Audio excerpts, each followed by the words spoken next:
Hello, ladies and gentlemen. Welcome back to the now CSGO Hour podcast. Today we're joined by Duncan Thorin Shields, the Kobe Bryant of CSGO, and the usual guest, Mike and Mist. Thank you for joining us, Thorin. Yeah, not bad. Why am I the Kobe Bryant of CSGO, though? I mean, you got to think, like, I know you're like a big basketball fan, and so I had to do a basketball reference, right? And I mean, okay, you know, Black Mamba kind of fits the personality, so. Sure. Okay, I thought you were going to go with, because in CS, like a Kobe is obviously when you throw a nade and you land it on him. So that's like kind of like my banter bombs or something like that. That would be a bit tenuous, I guess. I mean, that's a lot of preparation right there, right? Something like that, yeah. Well, one team that did come prepared to start a series was Na'Vi, as it looked like the team definitely had a lot of more stuff prepared, even though it wasn't as many top-tier teams like Astralis or FaZe, but they did have teams like Liquid, North, like that. So how do you feel about Na'Vi winning a Tier 1 event? Yeah, that is obviously the problem, is that you didn't have...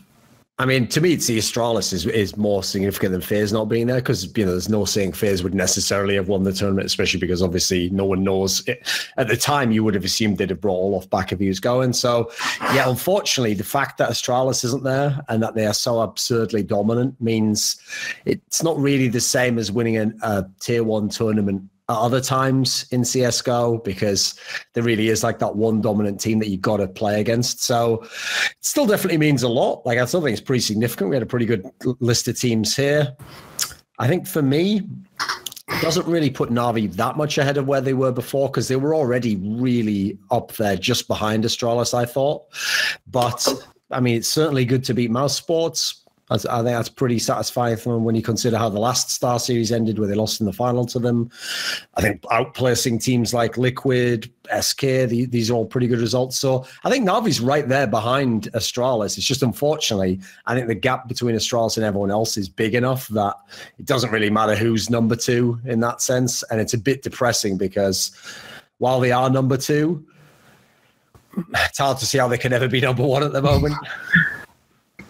Yeah, I feel like that's just like, even with the strengths they have, there's so many flaws in Na'Vi still that you can point out. It's just that the strength with having Simple is just so strong that it makes up for all the flaws. So it's kind of ridiculous. Well, the weird thing about them as a team is that, like, this is where I feel like people maybe do buy into like narratives too much. Because if you looked at the team last year, it really was just like Simple hard carrying, especially before they got Zeus in. Like, they were a really terrible team, and he was the only good thing about them. And then you look at them this year, because the last Star Series in particular was where he was just absolutely on fire and might have played like the best tournament in history, even though he didn't win the tournament. That really was so sort of like extreme, the difference between him and his teammates, that unfortunately I feel like it made a lot of people think that that's still the case now, that it's just he hard carries and everyone else in Na'Vi is absolutely fucking terrible. Whereas, to be fair, if you look at them, almost the tournament after that, they already started to fix things. They started to get electronic involved a lot more. I think actually at this Star Series, it was very, very significant how much better Edward was. He really was like a liability in the last few tournaments. Even Zeus had a few decent games. And generally, you look at Na'Vi's map pool, it's expanding.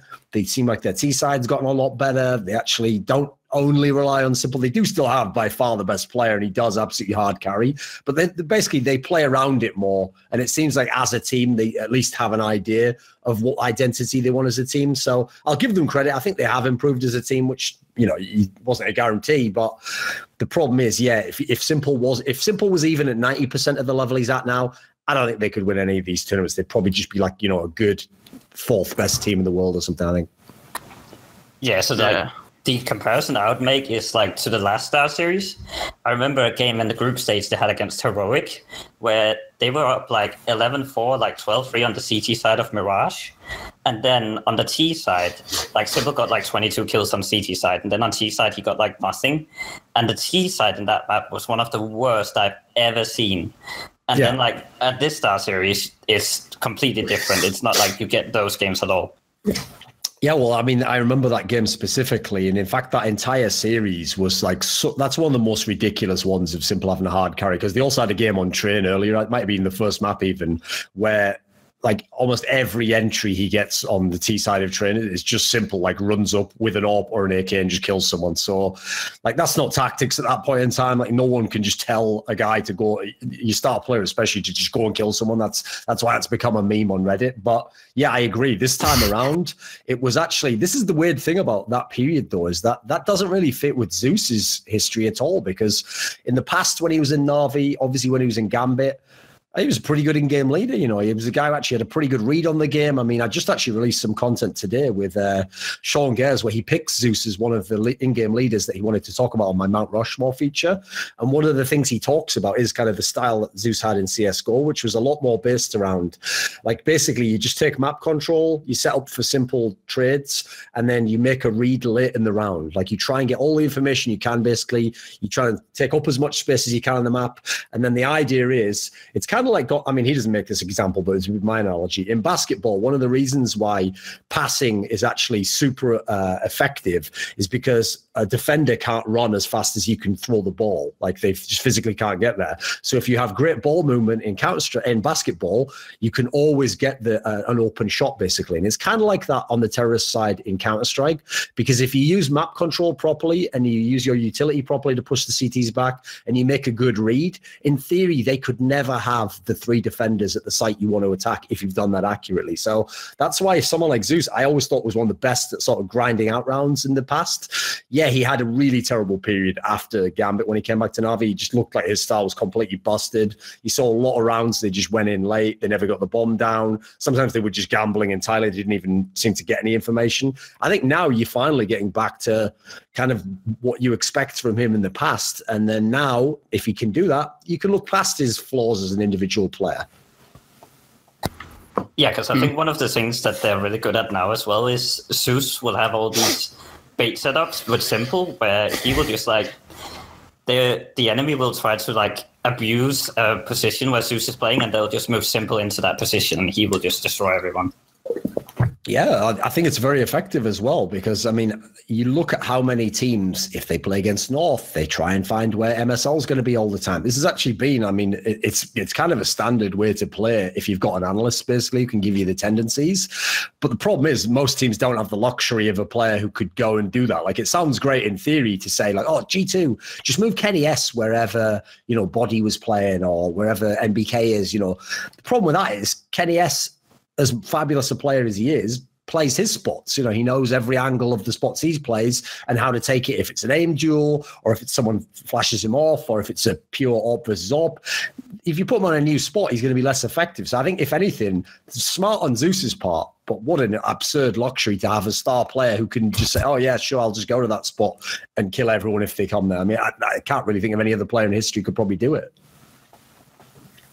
You make, I guess, a good point there. So would you compare like the Na'Vi to being a one, like something like the Warriors? You can talk about ball movement. So like a team that's big on like small ball movement, be like the Warriors. So that's more of a team based on offense. So how would you feel about Na'Vi's defense on like CT side?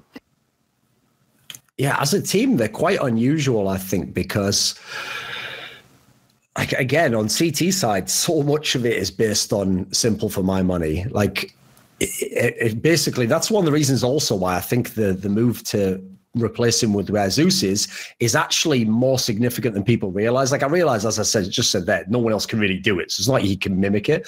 But I remember when they had the Nico Sports lineup, where it was the bad mouse sports, but Nico was absurdly good. And I'm not joking. I've seen games where the enemy team just literally decides on like cash or something, like, let's just not go to Nico's site, and they just hit the other site over and over again. Because logically, it's going to be a lot harder for Nico to win like a 2v4 retake than it is if you just come to his site and he takes 3 aim duels with the first 3 guys to run in. So, like, we've seen that get abused against teams in the past. I don't think you can really do it against Na'Vi, because, as we've mentioned, they've kind of figured out the dynamic there.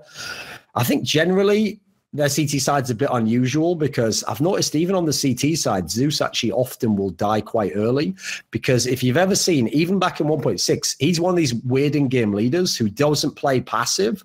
He actually almost doesn't mind dying as long as he thinks he gets information from it. So if he gets the info, can feed it to his team, then I think his logic is like, it's fine to push at times, because either I'm going to find there's nothing there in flank, or I'm going to get the info call for my team, and then my team will have super fast rotation. So it's definitely a different way of looking at the game. I'm not entirely sure it's the most effective, but to be fair, when you come from a totally different region like the CIS region, you have your own metagame that develops there. It doesn't really have much to do with how like Danish people play Counter-Strike, for example.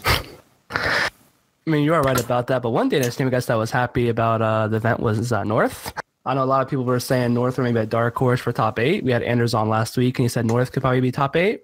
And then that was me that said that. And yeah, you said, all right, we'll give you top credit. 8.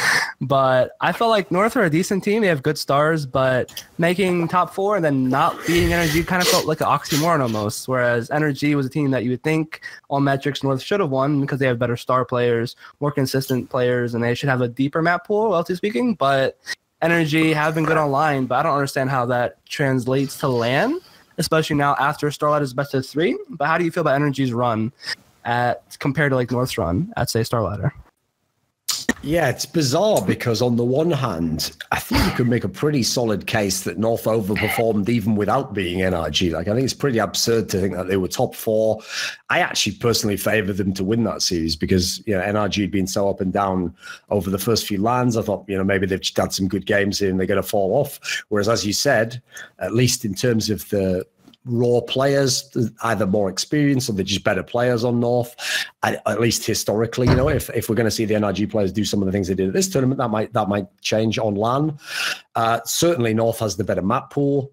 So, I mean, and actually I have to say, one thing I'll credit to North, which I thought really changed this particular tournament, was every other MSL team I've seen in the past either just wasn't a good enough team, so they had a very limited map pool, or in the case of when they became North, they were a good team and they had a lot of depth and good players, but they just never punished in the veto. It's the most bizarre thing I've ever seen, because MSL really had the logic of like, well, if I really believe my Cobblestone and Mirage are the best in the world, I'll just pick those every time I have the chance. It doesn't matter if, you know, I play Nuke and you don't play Nuke and Nuke's available. And so as a result, not only did he never punish, but the other side of the punish is it makes people have to know you can punish, and they will have to ban something like a Nuke, like something else. And whether or not you would have picked it, it opens up a different third map. So I think actually he really undercut some of his best lineups with the most talent when he had Config and Nagisk and Cajun. You know, a team that probably should have been able to win more tournaments, maybe make a deep run at a major, but he never managed it. So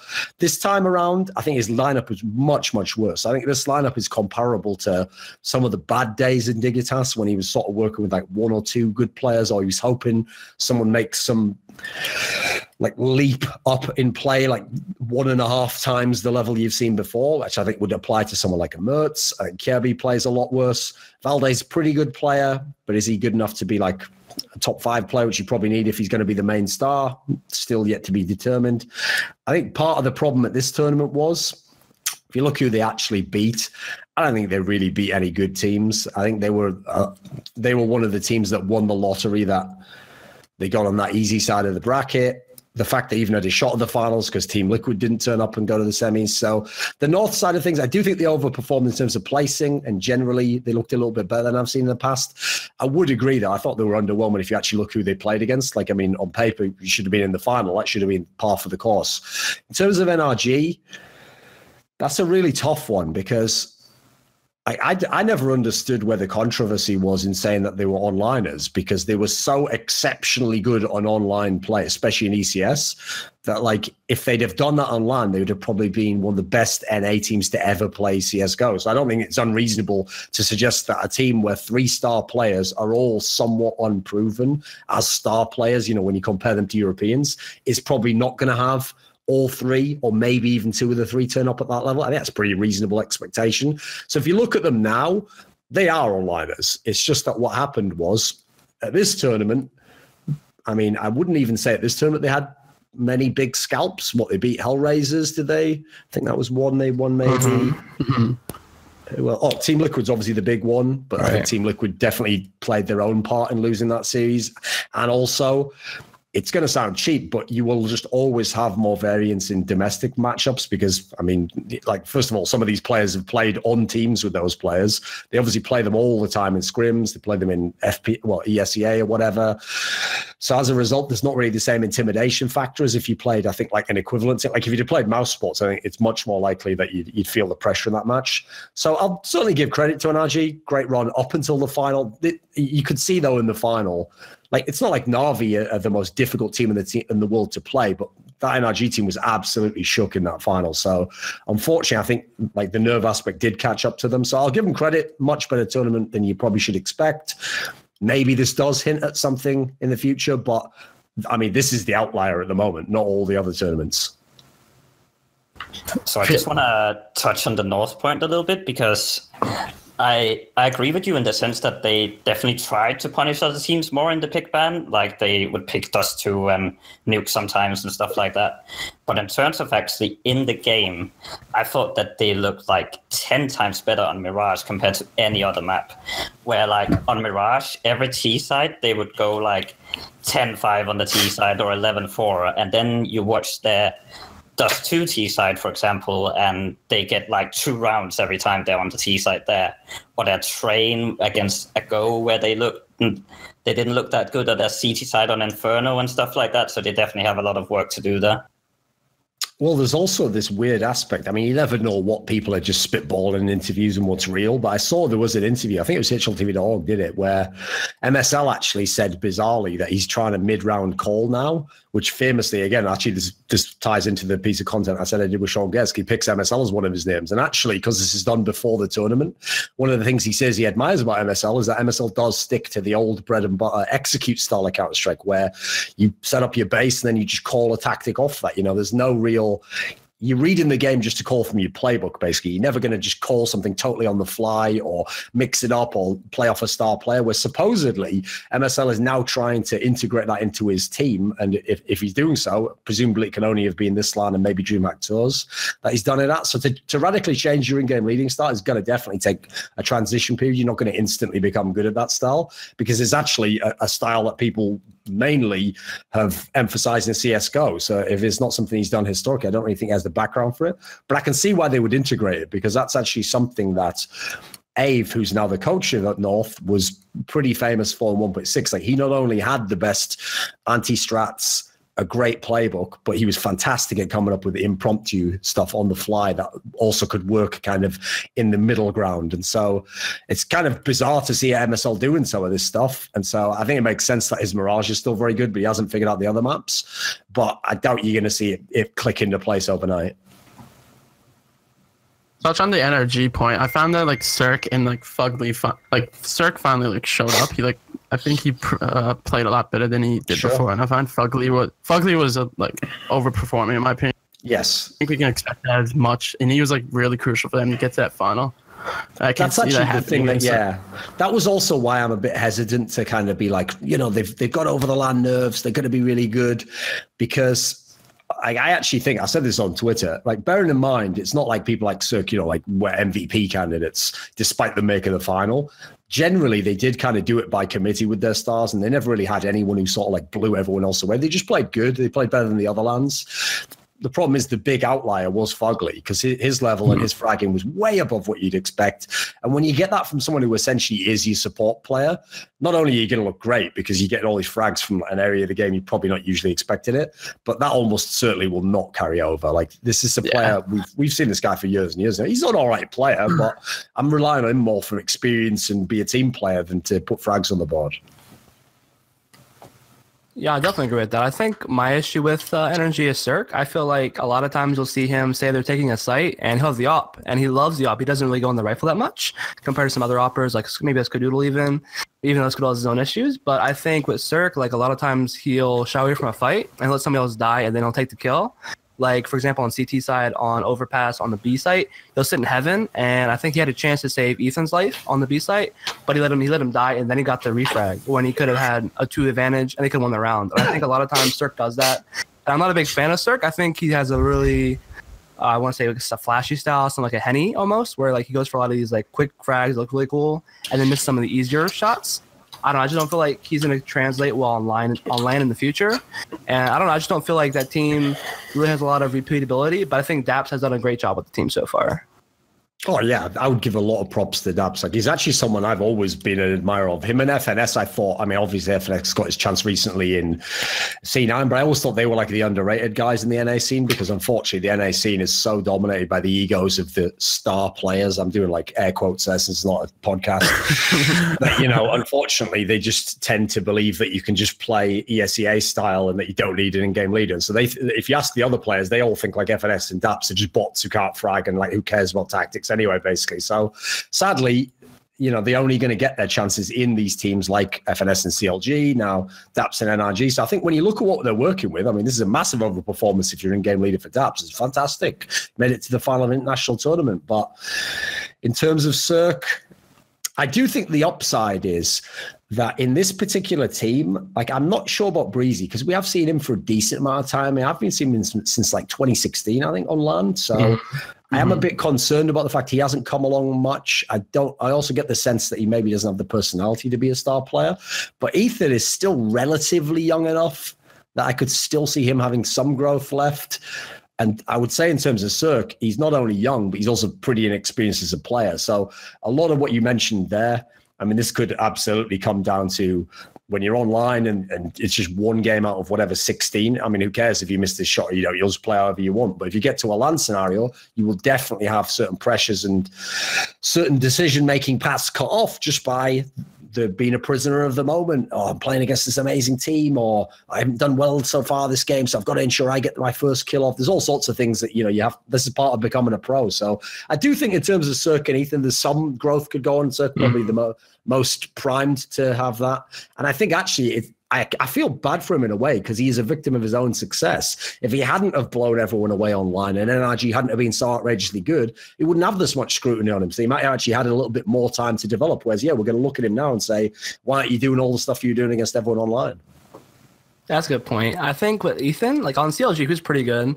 When CLG had like FNS and they had IMAPET and they were like going to, I think it was the Star Ladder, where they had a good run there. You know, like had a good game against Australis. But I feel like Ethan, he probably definitely has room to grow. But another team, I guess, that would say should be doing better is Team Liquid. Whereas they had top 8. I remember you tweeted that the bracket was made for them. And I'm like, oh, let's go. Team Liquid win an event. I can be happy once again.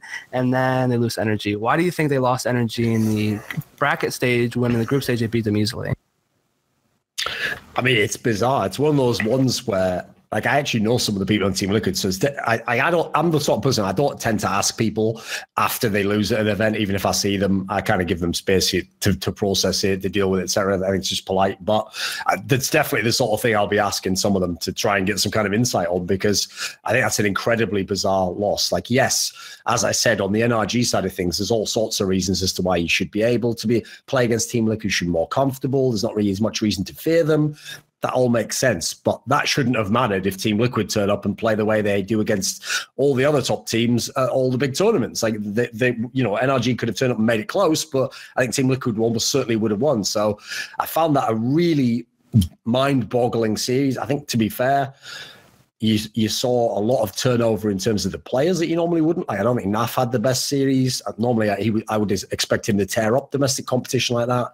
I think if you look at the squad, I mean, I will say this. If you're going to be Zeus and you're going to do your homework on NRG, first of all, the temptation is to think, well, I already know them. We already play them online. We've already played them in this tournament, so I don't need to do that. You know, whatever I'm doing is working. Then there's the factor that if they play much better, well, if you're just looking at all the LAN demos, they're probably going to have all these wide open holes and tendencies that aren't going to be there if they play better, and especially if they play in a more confident fashion. So you maybe set yourself up with the wrong script in that sense. And also just generally, This is a big problem a lot of teams have when they're at the stage Team Liquid's at. So if you're at the stage of a Mouse Sports, a Team Liquid, and Na'Vi, where you're like good enough to win tournaments, but that doesn't mean every tournament you're going to be in the final or top 4. There's still like that little gap where you have to get the consistency up. One of the factors is you have to learn how to beat teams that are worse than you, basically, because if you're a FaZe or an Astralis, there's no excuse for like, oh, well, they were just playing better that day. Or, you know what, they played really great on map. It's like they still find a way to win no matter what. Like, they can change things up. They definitely don't get intimidated by lower level teams. Whereas actually, I know some of the Team Liquid guys So you'll hear a lot of the analysts complaining that the reason why Team Liquid can't be number one, because they've got all the tools on paper, is because they don't really have like who would be the superstar player who's going to be like Simple or Nico or Coldzera. Even if they've got someone in terms of talent, there's no one in terms of mentality. And there's no one on their team who would actually say, oh, I am the Simple or the Nico or whatever. Unfortunately, they don't really have that guy. Well, I think that actually also comes back to bite you in the ass when you play the lower teams, because then you get in mad scenarios where I can tell you as a fact, these guys came into this game looking past NRG and thinking we're going to win this for sure. And then we're going to be in the semis, we're going to play, who's it, North, AGO, you know, they really thought, like I did, that the bracket was theirs. So when you then start to lose a game like that, that's where you see if you're a veteran, because veterans can come back, they can steady themselves, they can win on the other person's map. And I think that's where you saw some of the inexperience or maybe just hubris from Team Liquid. I'm actually not that guy. I'm not the guy who watches many NA games, though, in terms of online competition. So did you have any thoughts from having seen NRG in other matches as to why they won this game? For me, I guess I watch a good bit of like FPL for sure, like because now NA has the FPL and or ACA Rank S, and it's funny that Team Liquid, none of their players play FPL Rank S famously. I know Nav occasionally does. But whereas the players like Cirque and them usually are pretty good at FPL, and I think that's interesting because you learn a lot of bad habits there. But then again, sometimes those bad habits could be useful, I guess, against a team like Liquid where they're used to looking for something peeking behind a flash or peeking behind a smoke or something like that. So when you have like the Stewie 2K kind of puggy style, it can be, I guess, kind of hard to anti-strat because there's no thinking behind it. So I guess that could be one issue. But I feel like with Team Liquid, they have lost to like teams like E United online. Famously, they lost to them 2-0, and I believe it was ECS. So Team Liquid are definitely not like you should say perfect online, and Energy, of course, have been famous to be very good. So I don't really understand why they disappointed. I guess maybe because every time Liquid's in like a position of strength, they've never really done well. Like for like ESL1 New York against FaZe, I remember you picked them to win that match, and then they got 3-0'd pretty hard. So every time Team Liquid has like some good momentum, they're feeling really good. It seems like they would kind of fall flat. So I don't know if it's a mental thing or if it's something more than that, but that's what it seems to be normally. Yeah, sure. Yeah. I mean, there definitely is that factor of teams that it's not even that they have to be the underdog. It's just if they have pressure, they perform worse, you know. I mean, it's obviously a bullshit excuse because if you want to be one of the best teams, you're not going to be the underdog. So like, you can't exactly choose to be in that scenario. Yeah, I mean, I'll almost go as far as to say that this was like Liquid's tournament to win, where like when Astralis isn't there, I mean, this is the time when you gotta pounce. Like, I would maybe not go too far as to say it's unforgivable, but it's nearly unforgivable. Like, I made this article a week ago where I made a list of the best players to never win a 250k event, and the number 1 and number 2 were Elise and Nitro. So it's pretty telling that they're on that list because they've never gotten to that top position, even though they always get top 4 or they always get second place. Like maybe they're lacking that killer instinct. Oh, absolutely. Yeah, I would agree, by the way. Like, I know obviously unfortunately, this is just the way Counter-Strike is. Like, one of the things people seem incapable of doing, which I mean, I think I do a pretty good job with, is I make a distinction between when I'm joking and it's banter and when I'm making a serious point. So if I actually say that I think someone's a terrible player and their style's totally outmoded and what they're doing is ruining the game for their team, you know, I'm making a serious point. If I just like laughed, say, oh, that guy's a bit shit because, you know, he's a bit of a weirdo and what the fuck's going on, you can see that's a joke. Now, the reason why this is significant is if you'd have saw all those people who went in on Moses because he picked Team Liquid to win this tournament, you would have thought that he was like some imbecile for picking them. And like, why would you ever pick Team Liquid? They were actually the de facto obvious team to pick. For me, there was only 3 real choices. It was Mouse Sports, Na'Vi, and Team Liquid. Mouse has been on something of a downward trend. Na'Vi, again, it's so reliant on Simple. I mean, that would be the easiest team to underperform. And Team Liquid, actually, I mean, they have so many good players. They've had so many good recent tournaments this year. They've beaten so many big teams in best of 3. I think they were the logical choice on paper. I picked Na'Vi personally just because I thought Simple would be amazing, and I kind of gambled on that, I guess. But I thought picking Team Liquid was pretty reasonable. So, yeah, I agree. Without FaZe and without Astralis, there's not really much of an excuse, at a minimum, for not making like top 4, making the final. And I agree. I think they probably should have won the tournament. But yeah, unlike Mouse Sports, Na'Vi, they still do kind of lack some of that killer instinct. And here's one of the things that's weird about that is it doesn't have to be all the players. Like, I mean, I once made this point in a video that one of the reasons why I thought it was actually significant when Taco left SK is that I don't think every player in SK had killer instinct and was always amazing in clutch scenarios and felt no fear. I think what happens is when you're playing with like Fallen and he does magical shit every time he's in a 1v2, and you're playing with Coldzera and he wins clutches for fun and gets a kill every single round, I think you start to get pretty fucking confident in what your role is. And then you know what? You might even start to think, well, the game, I'm better than this person on the other team. You're definitely not, by the way, if you tackle, like, grow the fuck up. But you could certainly feel that way because you're always winning the game. The game tells you your team won the match. So you think, hey, I'm getting confident. I think that's one of the great aspects of when you got those people in your team. So for Team Liquid, it might only be one or two players. I mean, if someone like Naf came through with more of a bit of like a leadership by example aspect, I think Elige is obviously the guy. I've put it on for many years because this is one of the reasons why I'm so critical of some of these teams. The Team Liquid team now reminds me of the Astralis core when they were in Dignitas like 4 years ago, basically, because they were the exact same type of team. They had such an amazing balance of really skilled players, 2 or 3 that could have all been world beater type players.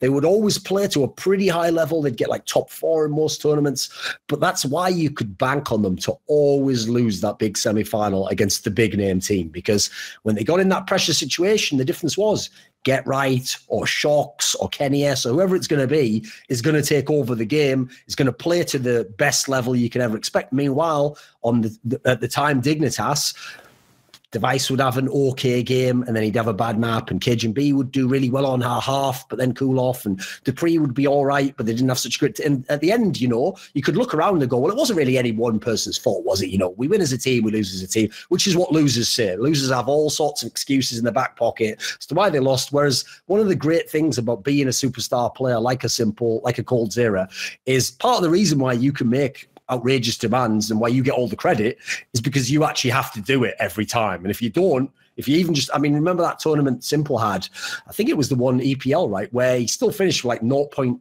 KPR and everyone was like, he had a real off tournament, didn't he? His level really dropped down. It's like, that's the world you want to live in if you're a superstar. So for Team Liquid, they definitely got the players to do it, but where is that guy? I'm still waiting for him to come forwards. And unfortunately, it's just my style. I don't just sit back and go, well, let's just wish upon a star that one day they become. I sort of just say, you can't cut it. Any of you got any balls? Is anyone going to, you got to challenge them a little bit and hopefully someone emerges. Yeah, so when you got a team like that, like, do you have to make a change even though you have all these like good pieces on paper that you want to say they should all stay in the team pretty much? I wouldn't make a change if I was Team Liquid. Like, I can't really think who they would be able to get, assuming they have to get NA players. I actually thought, funnily enough, it's a similar problem that the Cloud9 lineup that won the major had. Listen, at the end of win the major, so I guess that doesn't matter, but there's a reason they didn't become a dominant team and they didn't bag like 3 or 4 trophies. So I think it's actually a problem that a lot of the NA teams have, and it kind of ties back into what I said about FNS and DAPS. If you're going to make these teams where it's like, haha, isn't this hilarious? We've got 3 really good players who can all play Scribby style and shoot everyone. So, well, brilliant. If you want to try and make that a team that wins every tournament in the world, you'll be the first person to manage it, I think, mate. So I don't really think the NA teams generally would, first of all, make that move. Like, politically, I don't really see who you can cut from the team. Definitely doesn't help that Cloud9's in a worse spot. So it's not like you've got a team to go to, which could have happened over the last year or so with some of these stars. So I would say the one upside for Team Liquid is they are a very young team on average. And I think when you've got someone like Taco, who I think is doing his job very well, you've got a pretty good coach in Zeus, you've got all this talent, I think it's fine to wait a year, and it is absolutely plausible that everything else in the team could be at a good level, and you just need one of those guys to kind of make that personal growth, and I think you'd be right where you need to be. Yeah, absolutely. I definitely agree with that. But I guess one team that did have, I think, something more of a different kind of story in Liquid would be AGO. And so we saw them, I feel like it was last year or maybe earlier this year that we saw them kind of flirt with being a top 20 team. And then now at this event, they had a decent run. I mean, it wouldn't be like the most notable run, but it did make the playoffs, unlike VP, which have been on the decline. So how do you feel about AGO being the up-and-coming team in Poland and VP being the team was on the downslide, and do you think VP will split up? I thought AGO was probably the team that ended up, unfortunately, being the most underrated at the tournament. Because if you look at it, like, this is where the tournament was a bit unfortunate. Because since like half of the teams weren't like huge names, it meant that you look through everyone's win-loss record at the tournament, and even though everyone played a million series, you're like, this isn't that crazy a run. But then you realize, how can you? I mean, there's only sort of the 3 or 4 really big names, so unless they play each other, you can't have a sick list of scalps. Whereas AGO, as one of those underdog teams, actually got a whole bunch of scalps. Like, I think off the top of my head, I think they beat both Nip and Mouse at this tournament. I think that might be correct. So they got some pretty big scalps, obviously beat some very notable names, and it's no joke to beat the Mouse Sports team, especially on LAN. So I thought overall, yeah, pretty impressive. Unfortunately, I do think they choked in that series against North. Like, I thought MSL did a pretty decent job. He did some pretty good calling on some of the maps, but that was way too close. He definitely gave them a lot of chances back in, and I think you just saw like some of the fragging dropped off for their team, which, I mean, unfortunately, that is to be expected when you haven't been in a lot of big playoff scenarios. I know this isn't like a totally brand new core, because some of these players you will remember from some of the old teams. I mean, actually, one of them, I think like 2 of them maybe were in that team that made it to the major in like 2015. I think Cluj Poker and maybe Cologne as well.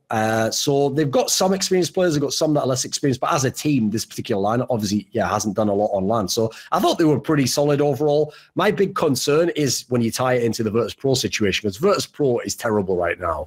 And I actually don't even know if they're much worse than last year. I think they've still got a lot of the same problems, even though I thought Mihu was a good addition. So the concern is this: with the budget that Virtus.pro has, if they decide to keep cutting off one limit at a time, then it's almost certain that anyone on AGO would leave and go to Virtus.pro. So unfortunately, you would ruin the AGO team and probably not improve Virtus.pro that much, because I feel like that's a team where I think you have to sort of pick 1 or 2 players and just rebuild from the beginning. So something some of the other analysts suggested, which I think would be a great idea for Virtus.pro, is either pick like 1 Virtus.pro player and then just get all the rest of AGO, which I think that's a pretty good idea, or just cut all of Virtus.pro and get AGO. Now, I don't really see the last option happening, because unfortunately, if you want to do marketing stuff, you probably got to keep some big names. But put it this way, this is the reason why it's not that radical kind of a thought experiment. I always do this. Whenever you've got an old legacy player and you're thinking to yourself, should they cut him? Ask yourself this question. If they cut him tomorrow, fully released him from his contract, and there was no buyout, which teams would actually pick this guy up? And if the answer is almost nobody good, then he's fucking garbage and he should be gone now.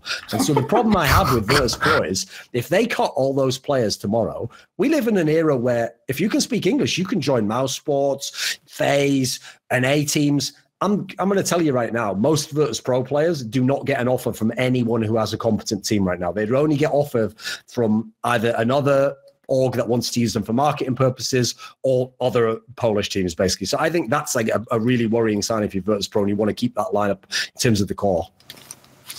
I mean, the stand-up player for me from AGO is definitely Snatchy. Like, you see Pasha tweeting all these like sad tweets every time they exit out of the tournament. Like, it seems like he's going to retire. Well, maybe, but like, if you're snatching, you get a call from VP, you're obviously going to take that. And like you said, it'll ruin AGO, and then it'll make VP probably the same. But I do think Snatchy was really good. Might even ruin Snatchy, unfortunately, because the other thing is, you look at Virtus.pro, man alive, these guys have a face like a slapped ass. Like, they're just like crying their eyes out every time they go out last place. You'd think they'd be used to it. They've done it about 17 times in the last 20 lines or something. Like, it's the problem is, I actually get the feeling that if you put a young player in the mix with that team, it might be corrupted by the kind of negative atmosphere in the squad. Whereas if you bring someone in, this is one thing I'll give credit to teams like Nip, I mean, to some degree, Fnatic over the years. It usually goes the other way. You know, they bring a young player in and then hopefully they bring him up to their level, and then suddenly he's playing at a higher level. I think if you put some of these people in Virtus.pro, they might go down a level, which I think you actually did see with Mihu after he got his first few events on his belt. I think he kind of fell into the same spiral the rest of them were in. Yeah, I feel like that mentality and that whole team is just ruined. I think Mihu was like the only one wanting to play, it seemed like, and the rest just don't really care anymore. Well, unfortunately, a big problem they have, this is one of the reasons why I am personally in favor of them cutting Neo, is, okay, you can all make all the memes you want about, oh, Bialy plays too much PUBG. Like, listen, that guy is so talented. Even if he's actually playing as much PUBG as people make out, he's still a pretty fucking good player. Snacks, I think, is actually pretty not particularly good. It seems like, quite frankly, he's fucking around a bit. Not great. But the problem is, Neo actually is one of those guys, no joke, who... Like, there's not many people like this in Counter-Strike. There's like Simple, Coldzera, from the old days, you've got like Get Right, MBK. These guys legitimately like load up CSDM, do like 100 AK kills, 100 Deagle kills, 100 AWP kills. Then they go play some matchmaking. Then they play FPL. Then they play their scrims. Then they maybe play some more to cool down. These guys are like the consummate professionals. The problem is Neo is in that mix. Like, this is a guy who really does put in the hours. He comes from like a martial arts background. He's played so much Counter-Strike in the past. The problem is that in the past, if he played that much, he'll always have a good level. His level's been terrible for the last year or so, and that was with him as the in-game leader, with him not as the in-game leader. So if someone's really trying that much and they're not very good, it's kind of like Freiburg towards the end of NIP. They probably just aren't good anymore. So I don't really know how you solve that problem. In my opinion, you just have to cut them. I like the joke you made, Miss, that whenever a player does something good and the chat just spams 1.6, you know their shit. Oh, absolutely, yeah. I mean, it's the same scenario if anyone like says, you said this player was shit, look at this one map. It's like, right, here's the thing, with the players I think are good, I wouldn't need to link you one map, Mitch. Go watch like that's 5 lands they played. I'm sure you're going to see it. Yeah. I agree with that, but one team I guess that has been kind of on the rise is SK, a team that has, like, say, legacy players but have been, in bad form recently. I read an article about SK and how maybe they're not all full dead yet, and so Coldzera has definitely had a monster tournament, I guess you say, at Star Ladder, even head-to-head against Simple, who's, I guess, now the best player in the world.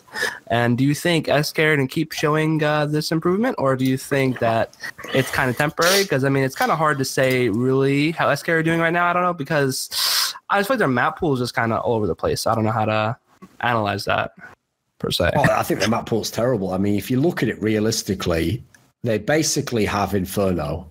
So props to them for somehow figuring that out. They've gotten pretty good on that map.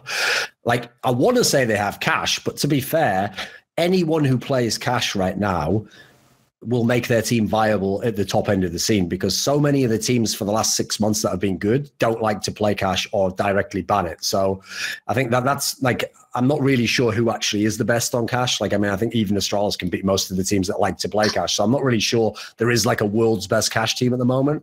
So once you get past Inferno and Cash, the map pool is dropping off and shrinking massively for SK. Like, obviously win rates are terrible because of all the lands, but even if you just use the eye test, like, I think a lot of the other maps, they're largely going to win off like Coldzera having a massively improved performance at this LAN.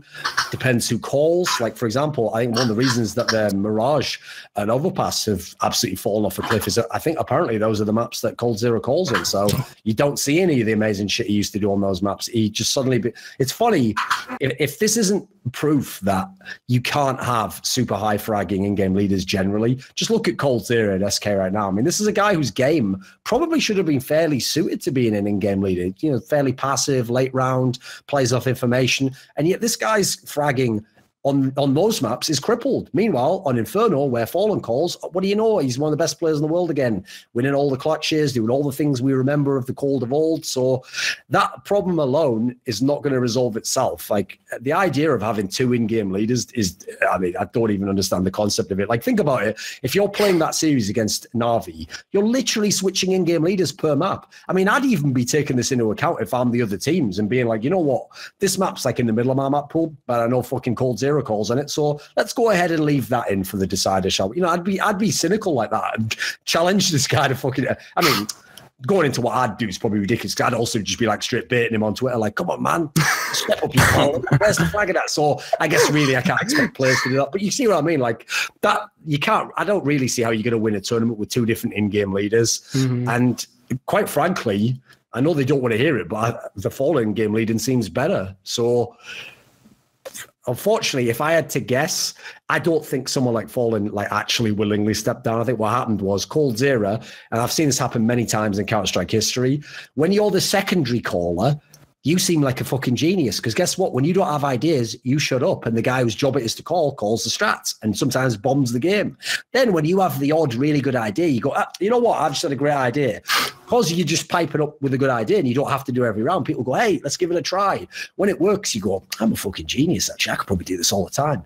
What you soon find out when you actually call a whole game is when everything's going wrong, you can't just go, oh, if you got any ideas? Oh, wait, that's my job. Yeah, shout a lot, can't I? So I think that's what you've seen from coldzera. He thought grass was greener and that he'd be the star player and the in-game leader, but I think you've seen it wasn't particularly great. And then I'll also add, to be fair, another factor I think that's hurt them when they've put coldzera as in-game leader is everyone thought, oh, it's going to open up Fallen to be this monster. It doesn't look like he does anything different, to be honest. And in fact, one of the things that always amazed me about his in-game leading style is that he made that like super close range combat opening style part of his in-game leading. Like he would do it to get information, or he would do it to be able to make a crazy call, or he would hold a really close angle that meant that he could lock off a certain part of the map that then his team could go elsewhere. I actually think it was how he used his fragging in the in-game leading style that made him so effective. So if you make him just an AWPer,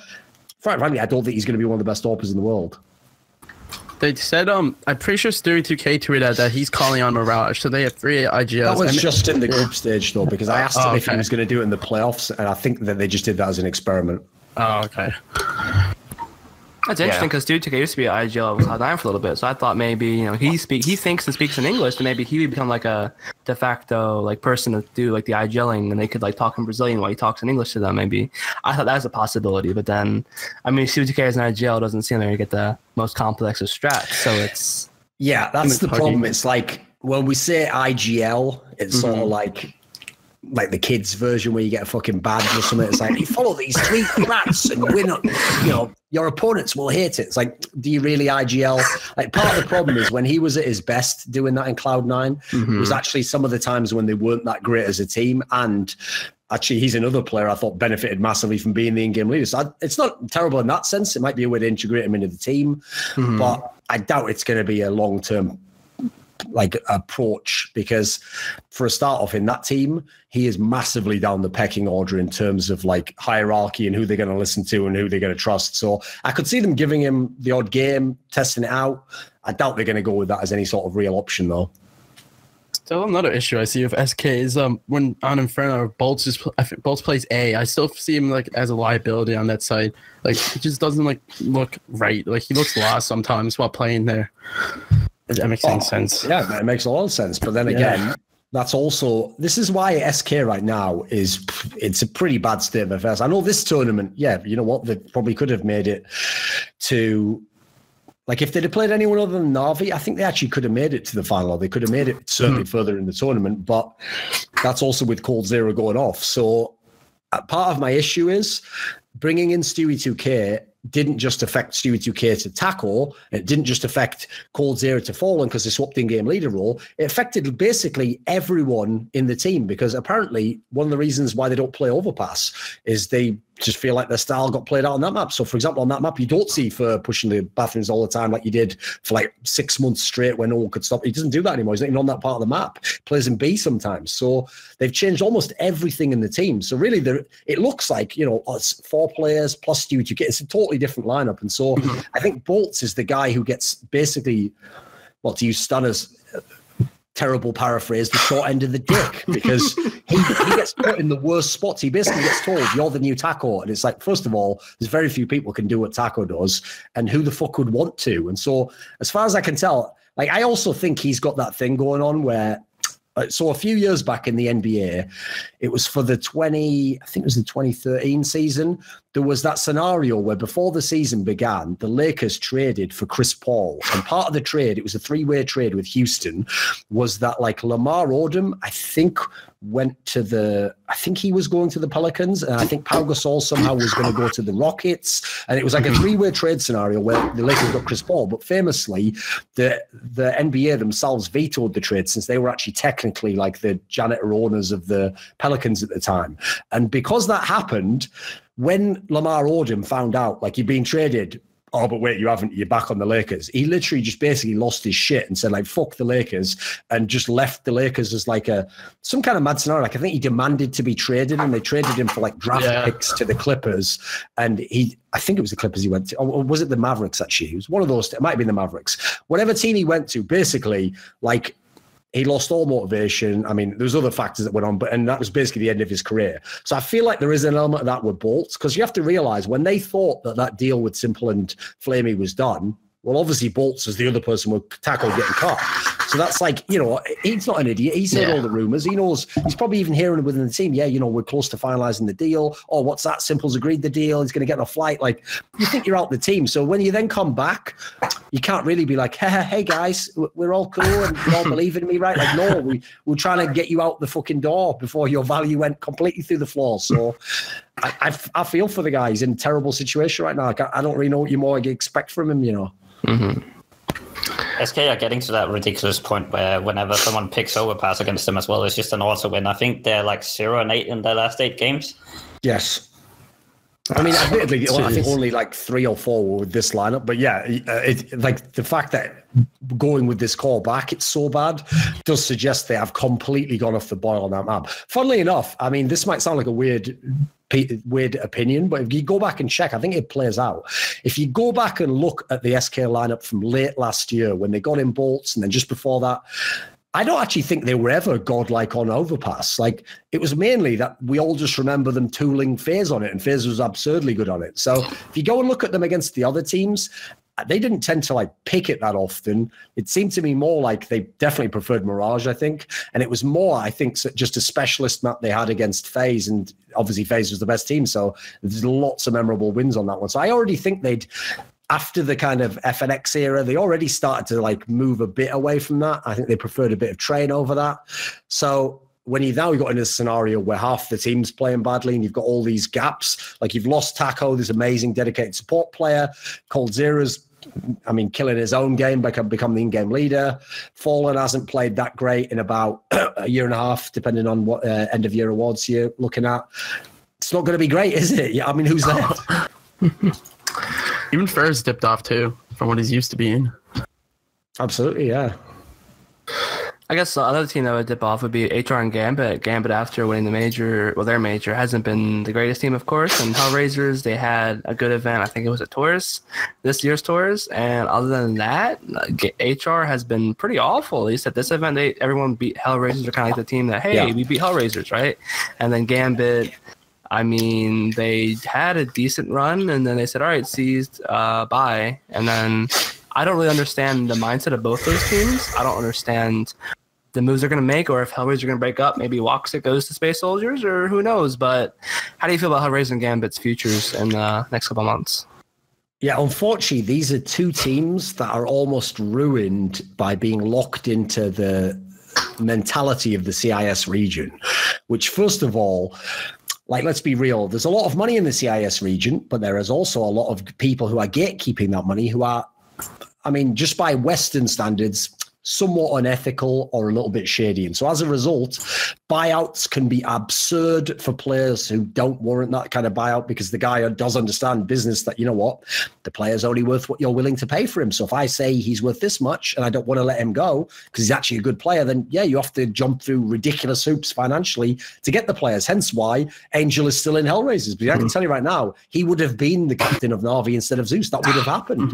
The players in Na'Vi wanted it. Then after that, he would have been the in-game leader of the Optic Gaming lineup that had a bunch of really good players, and he would have been in Mouse Sports. All these teams wanted the guy. They all thought he was a stud. You cannot get him out of Hellraisers for whatever reason. So then when you go to the Hellraisers side of the equation, I'd actually, despite them asking these ridiculous buyouts, so they actually probably could benefit massively from selling Angel, they don't seem to me like a team that has a lot of money. Because you think of the players they've had, okay, so they had, once they quit being a CIS-only team, they then started picking up all those players from Czech Republic, Slovakia, that region of teams that I don't know what the name of them was. It's basically the people who are in the V4 Future Festival region. They started picking up those players. I'll tell you why, because they're very cheap and they didn't have a good team of their own. So they're all willing to play for you.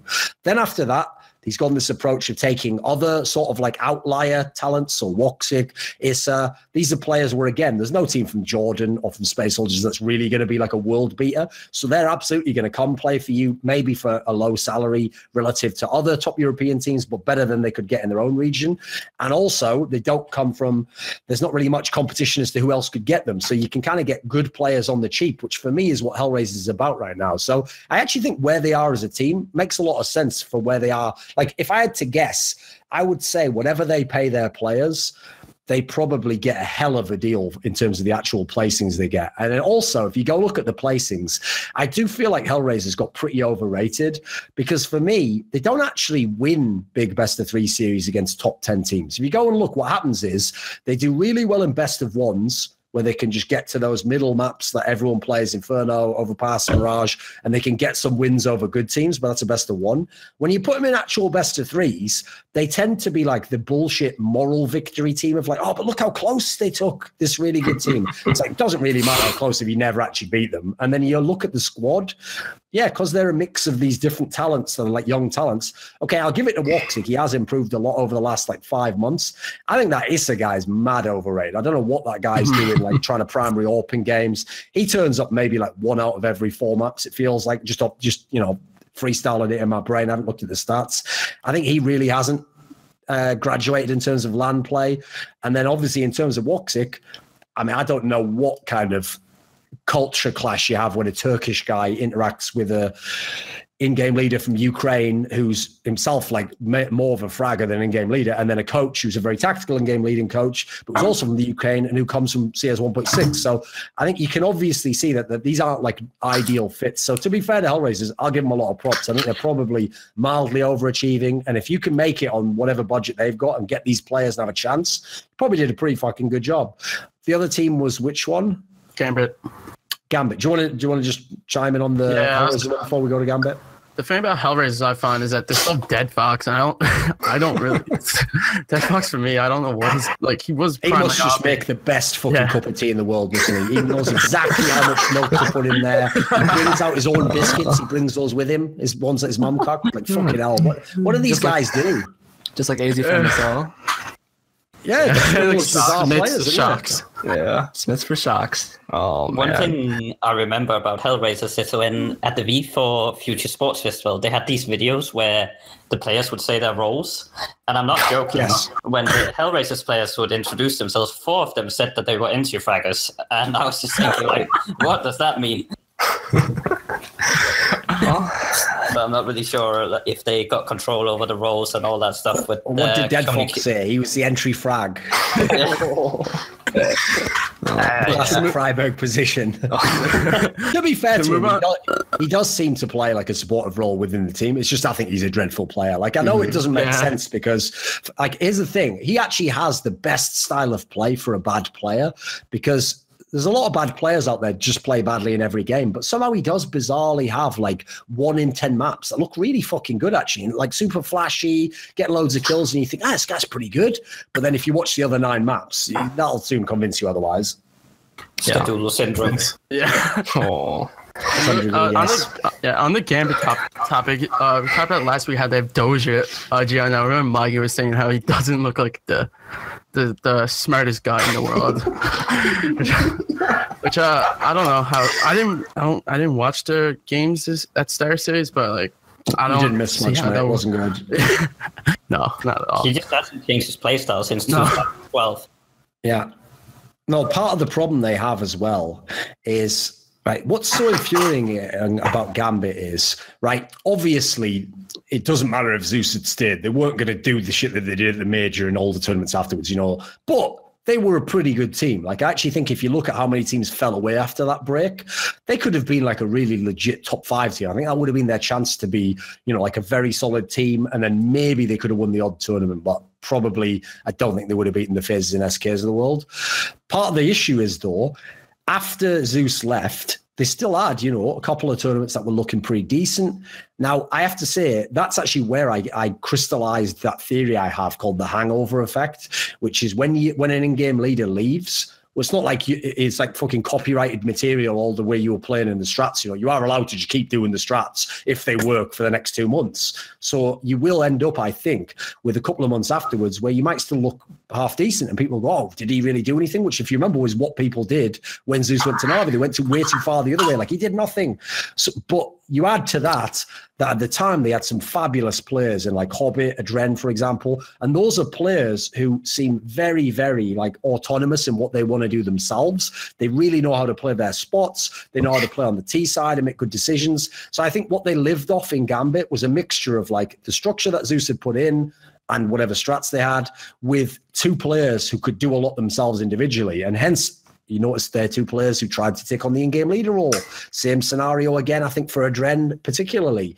If I had to guess, from what I know from behind the scenes, it sounds like he was the secondary caller in Gambit when they had Zeus. So he probably also thought, you know what, I don't need this Zeus guy, I can do it, but killed his own game, Cold Zero style. And I don't think he actually ever fully recovered when he came away from that. In fact, I think that's actually the saddest thing about Gambit, is as they've all taken a turn being the in-game leader, I think it's actually cost them all. Like they've spent a couple of months ruining their own game style in a way. So not only when they then swapped, did they still not have a real in-game leader, but then they're a little bit diminished.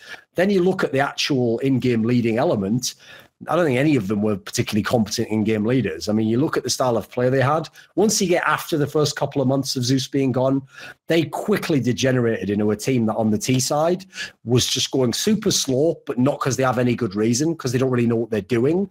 And they're looking for bizarre openings that like just won't present themselves if you've already thrown all your utility and the CTs know that you don't really have an execute.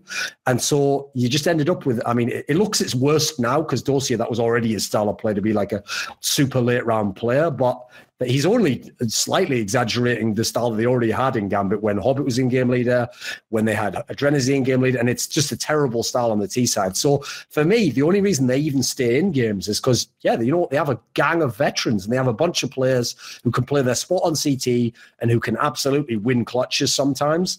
That'll help you, but they're a dreadful team in terms of if you just look down at the terrorist side of the game and looked at the maps they're supposed to be good on, and they've got to be some of the weakest of all the top 10, top 15 teams in the world. Yeah, I definitely agree with that. I think, I don't know, Gambit, like, I think they have a lot of identity issues in terms of, like, players that they brought in Fitch for a little bit. We interviewed Fitch at GMAC Masters Malmo last year, and he was feeling really good. He had a great tournament. I was like, oh, we got a good player. And then Fitch is benched, and then they bring in Cease, and then Cease is benched, and he's leaving. And then I just feel like they don't really like to stick with the 5 players. And then when Doja had that comment about, oh, yeah, the strats were too complex, I'm thinking, well, what do you want if you want to be a good team? Are you going to not have good strats? I was really confused about that. Well, that's also something that's a bit depressing, unfortunately, is that when you look at their squad, basically the only young player in terms of actual age and experience in the game is Hobbit. Like, obviously he only really came around in late 2016 in terms of what we think of as the top tier of Counter-Strike. All the rest of them, even Mo, like Mo was playing in the Hellraiser's team in like 2015, you know, this guy's played a lot of time on LAN. And unfortunately, I know in that region, there is a factor you have to take into account that is never the case in the West. So for example, if you play for Cloud9 right now, if you really are not good anymore, or you just don't like Counter-Strike anymore, you know what, feel free to quit, because if you just go and get a decent job, you know what, you won't make quite as much as you do at the moment. But then again, is CS going to be around 10 years and you'll be still an active player? Probably not. So it's fine to transition to your career, take maybe a mild dip in terms of salary, start on your career path and go where you're going to go with your life. It's no exaggeration. If you come from some of these CIS countries, like for example, you can go look it up now. I think the average salary for a man in the Ukraine is $100 a month. So I don't give a fuck if it's Flipside or anyone. I would play forever. If my way of like earning a crust for my family and actually a good living in that region is be like an okay Counter-Strike, I'd just do it as a job. I would turn up 9 to 5. And that has often been my theory as to what Markov, for example, does in the Flipside team and why he's fine being a support player for so many years. So you look at Adren, Dosia, these players especially have played forever. Like for people who don't know how the CIS scene was in 1.6, they used to have LANs every single month on, like, as in CIS teams would come usually to Ukraine and they would play on LAN almost every month for, we're talking like half a decade. So people like Dosia and Adren have played no joke, hundreds and hundreds of LANs. And these are the ones you haven't even heard of. So they are so jaded. They are so burned out. It is a job for them. So when they have a good team, yeah, I've no doubt they get motivated for a few months. They can, things are going well. They're playing well individually. But I don't think you can keep that up forever. And in any sort of other job, you'd probably want to break at some point in time, but why would you take a break if you can make so much more than any job you can do? So they're kind of in a mad golden prison type scenario, like golden cage, as it were. So I don't really know that you can hope for much more. Like I'm sure for them, just getting into playoffs or having a chance is probably still fine. Yeah, for sure.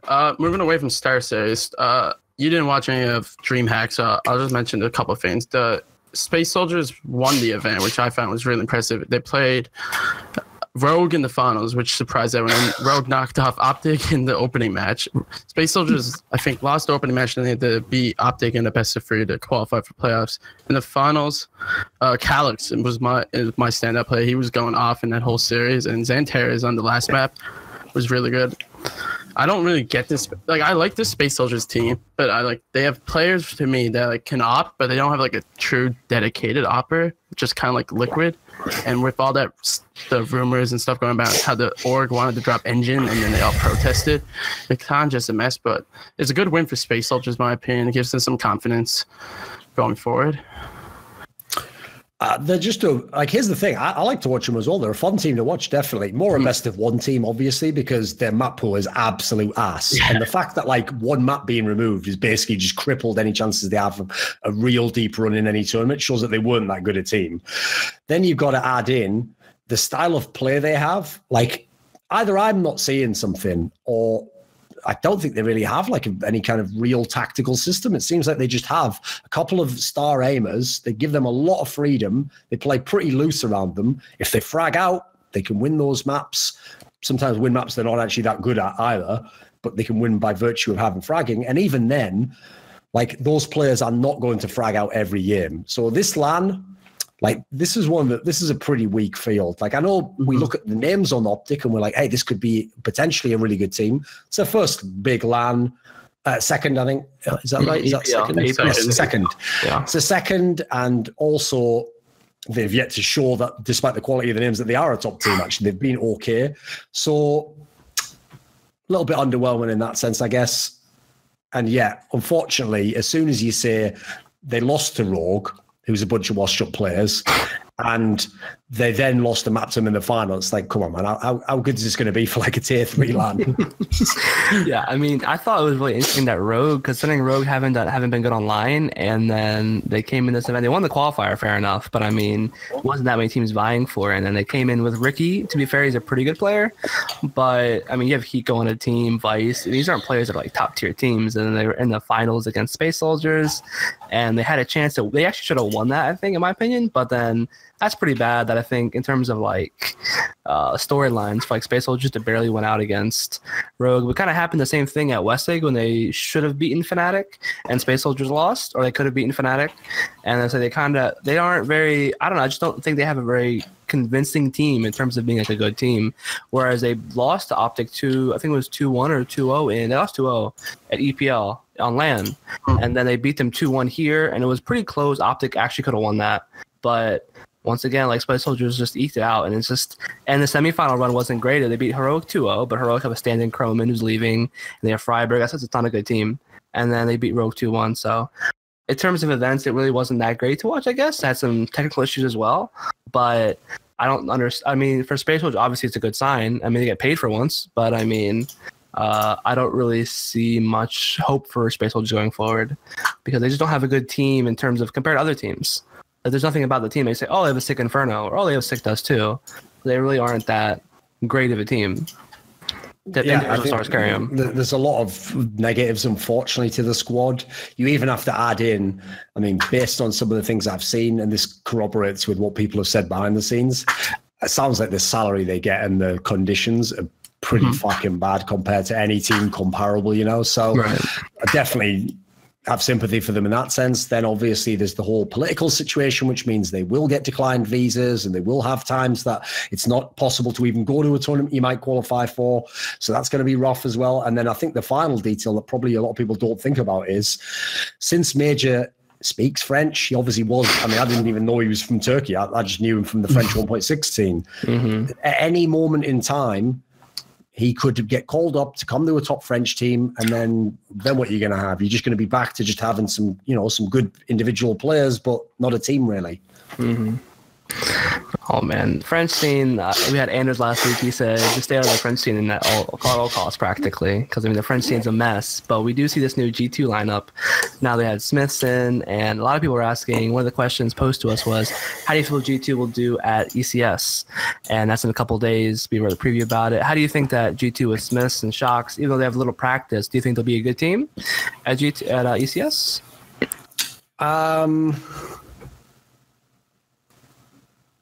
Problem with that LAN is, as far as I remember, like since FaZe is, I mean, they're taking Coleman, right? Isn't that who they're taking? FaZe, yeah. So FaZe doesn't have their proper lineup. Astralis is just too good for everyone at the moment.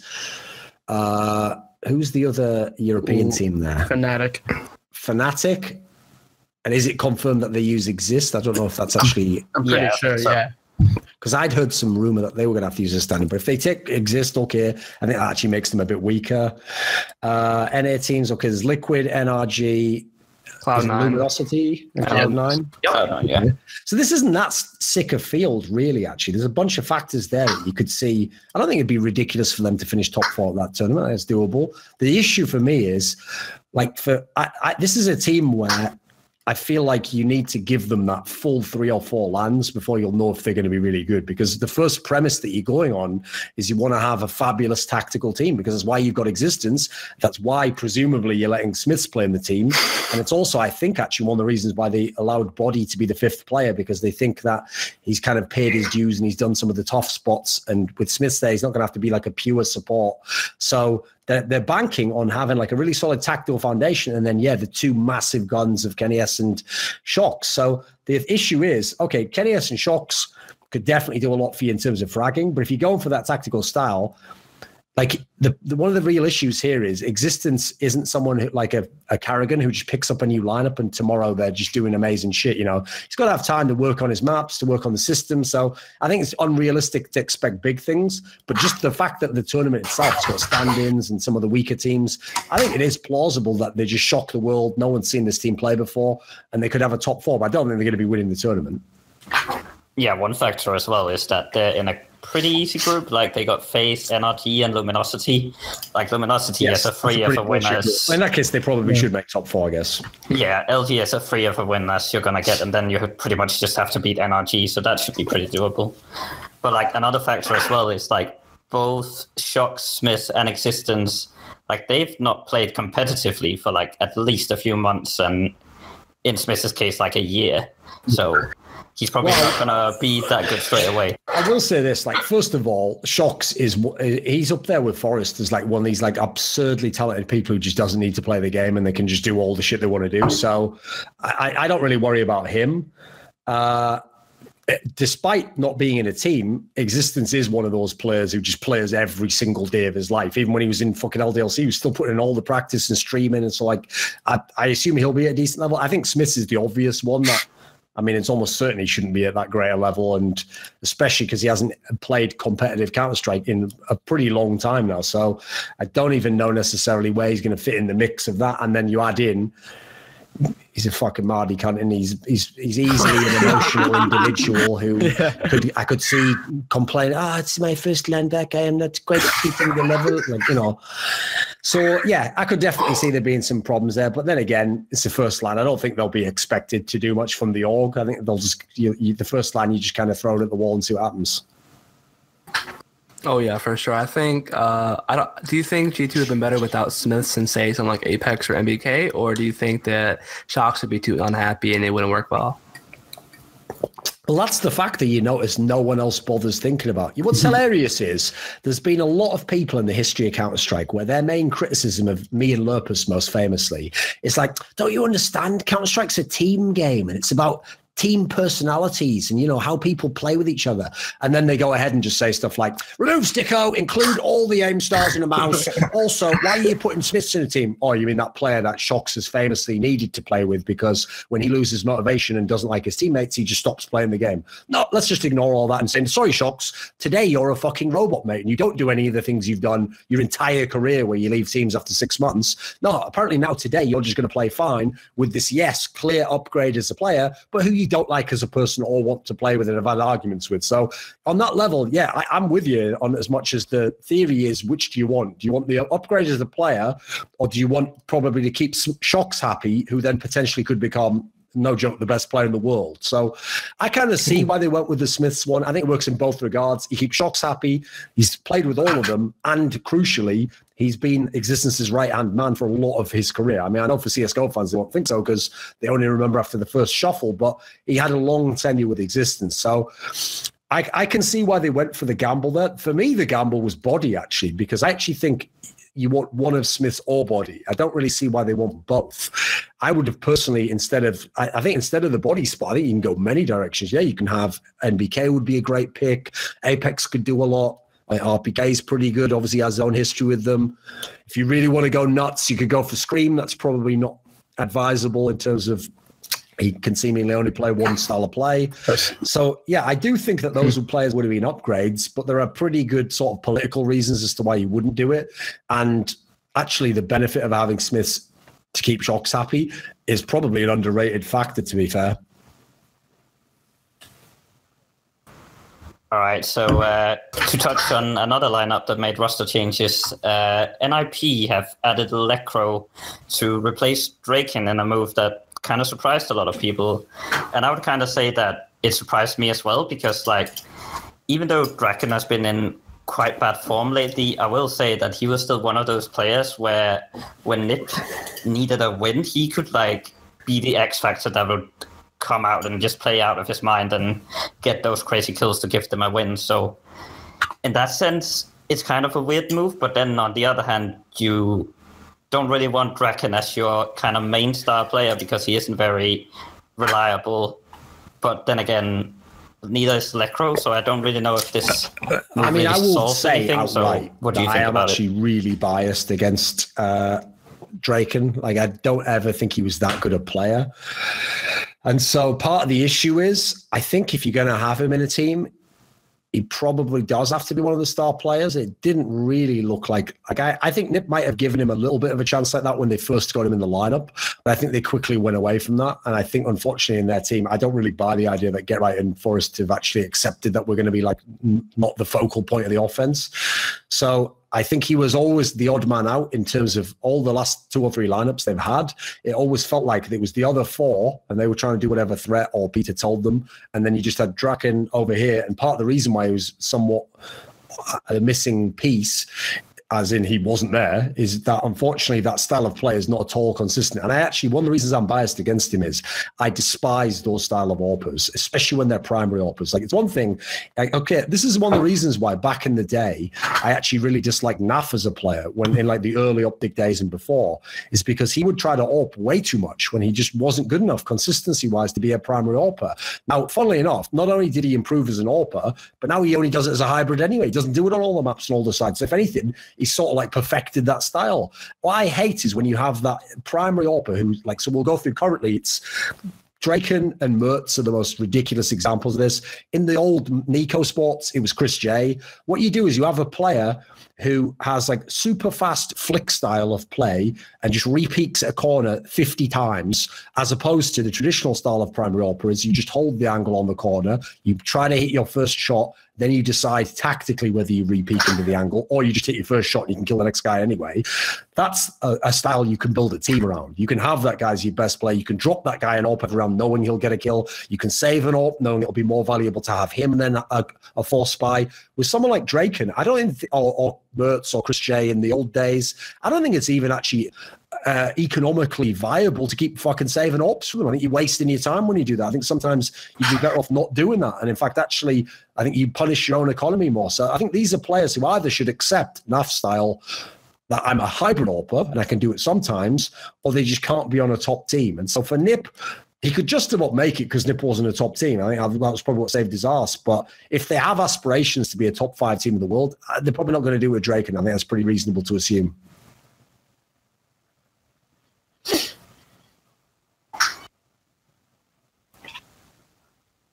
Yeah, I'm pretty sure Rez did an interview where they said they're trying to convert Draken into a supportive static type. It's actually boggling, and mind-boggling. Obviously, that's not his style, like so I can see where how bad they are at hitting what are the staple shots of AWPers. So I watched this a whole bunch. I know everyone saw North have a good run and Mertz had some good games. So everyone's going to think, what are you talking about? Go and watch his games when he's on the CT side as an AWPer. When he holds a tight angle on a wall, people can literally, I'm not joking, they can walk into his crosshair and he'll miss. Like, he'll like flick off them and shoot the edge of the wall. Like, this is mind-boggling shit, because that is actually the staple shot of the AWPer. You want to hit that 80% of the time, and then, you know what, if you happen to have a flick shot as well, well, congrats, welcome to the club, you're going to be one of the best players in the world. If you put, so the best example everyone will always give is Device, obviously, because he's not supposed to be a primary AWPer. He's supposed to be a hybrid AWPer, because of his team, he's forced to be the primary AWPer. Now, this guy will hit that shot 80% of the time, he'll do it all day long. He'll never miss that simple shot. Now, he might not have as good a flick as a Drake or Mertz, debatable, but yeah, I give him that. But the problem is the flick's kind of the bonus. That's not really what gets you by as an AWPer. So I don't think it's a coincidence that when I think of most of the great rounds that like Mertz has had, it's where he's like aggro pushing on a corner and he like flicks the first 2 people and then one person's behind him, he has to 180 him. Then I think of all the rounds I've seen Drake can have a good game. First of all, half of them is where like he's in like a 2v5 and he's just like flicking onto each person, and it's the same scenario. This isn't AWPing really. This is like using an AWP to kill people. It's not AWPing in terms of what you use the weapon for in the game. Yes, I would put both of those. I think Nifty. Here's the thing: I actually like him as a person, so people might think this is rough. Right, I think he's got to be the most overrated player in Nifty to an extent, because like Nifty. Like my joke with him would be, he's only good at one game, and you're going to be like, "What? Counter-Strike Global Offensive?" No, Inferno versus Mousebox, wasn't it? Oh, 100%.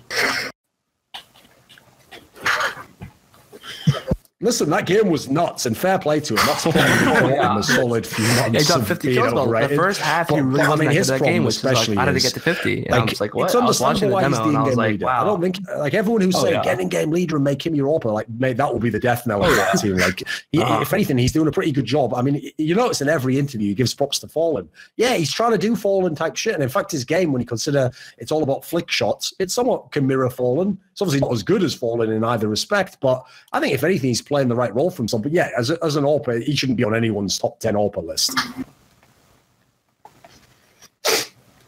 Mm-hmm. Yes.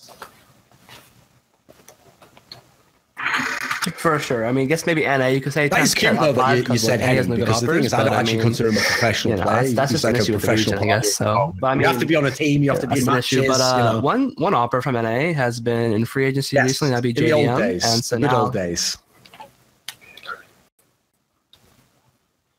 Oh. No. Dude, that was, I mean, all right, former professional player, I guess to say. I mean, yeah. See, I just forget about Henny and Lucas, because a lot of times people say, "Oh, Brazilian scene." I'm like, "Oh, what about this person?" Like, I forget Henny. I'm like, "Well, who's Henny?" And then it's like, "Oh, that's right, he's an Immortals." That's probably the tragedy no one outside of Brazil talks about. Is that because for whatever reason, Henny and Lucas are like some package deal and they have to play together. They have a team and they're going to play in the land. Things I've been told. People actually in the past thought that Lucas 1 should have been sort of the player who was taking Taco's spot and was being the supportive element of SK, but I mean, you're not going to hire Henny just to get him out. It's not exactly the best package deal, is it?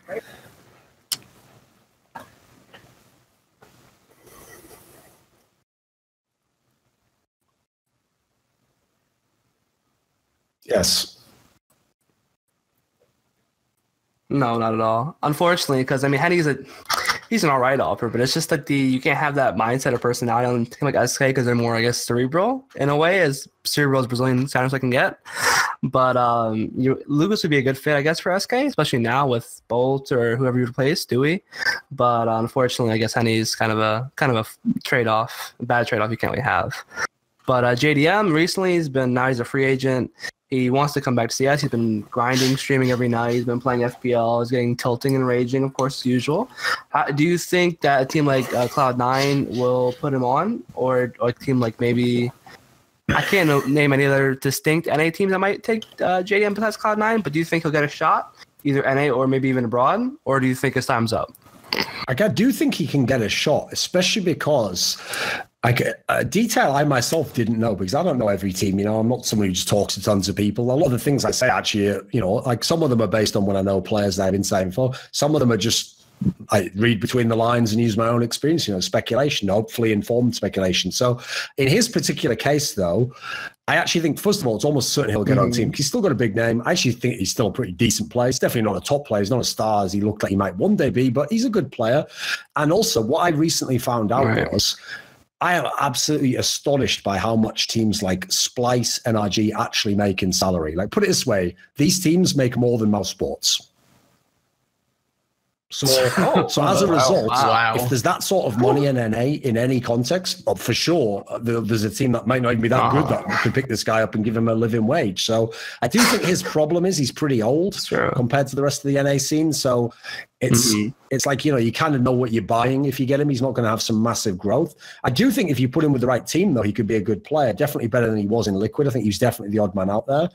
And for people who don't know, because I don't know how much of this is public, but he was basically as close to a done deal joining Cloud9 when they got FNS. But something happened, and for whatever reason, they decided to go back to Skadoodle, because I guess he's just, he whipped out the fucking pendulum, and you will bring me back to the team. I don't know what this guy does again, just a magician, isn't he? So whatever he did, he's back in the team. And unfortunately, at the time, because of JDM's mildly underwhelming period in Liquid, I think people will still give him a short shrift. The stats didn't look good, but pretty soon, go watch all the series they played SK, and he was an integral part of how they were able to win the game, partly because he actually could hit that simple op shot that you want from someone if you're going to have him be a part of your team. So I think, unfortunately, people, if you just look at the raw numbers, said, Skadoodle, JDM, same thing, right? Whereas actually, like, from what I know, JDM plays the game more. I think he has a better attitude. He's actually more vocal. And I even think if you put him in a team where he's not forced into kind of being like one of the lesser elements, he probably would have a higher confidence level than Skadoodle, because obviously that's like the part of the Skadoodle equation that's beyond tiresome. It's like, but if he was to get an in-game leader understudy him and he got his motivation back, it's like, fucking hell, what more do you want? Like, that's Star Trek. You have to do those things yourself. Why is everyone reaching out to try and save this guy's life? Right. Yeah, I talk to a lot of Cloud9 fans on the daily, and it's annoying. They say, Skadoodle's good still. Look, when he came back, when he was inactive, and then he came back, and he had 2 good weeks of online, and I'm like, it's online, and then he went back to being a bot. And they always say, well, Skadoodle can be good again. He's better than everybody else. And I'm like, that's not really necessarily true. It's all different IGL styles, but I mean, I don't understand why you go with Skadoodle over JDM, but of course that's, NA politics, but, it's just... it's just an issue with NA. A lot of times you let these players that get a lot of playtime, and they either don't have a good play style in terms of they don't like flash before they peek a corner. They do a lot of stuff that gets them killed early in rounds. Even Team Liquid players do this, like Twist sometimes will do this. And of course Twist is a young player, but a lot of times even more experienced players in NA will do a lot of stuff that gets them killed early in rounds, and then they put them into like 5v4s or like 5v3s, and then loses them games. I don't understand why a player like JDM is pretty experienced. Unfortunately, the NA scene is like doesn't get to a some spot, degree ruined by politics, especially because a lot of the teams, like, they seem to just like have 1 or 2 players who are just way too in the ear of the owner, and so sadly you're just living on the whims of like people. I mean, admittedly, some of them aren't teenagers, but a lot of them have like the personality of a teenager, basically. So however they wake up that morning, you can have some pretty wacky feedback going to the owner, who then thinks that's like real analysis and then kicks people or signs people based on it.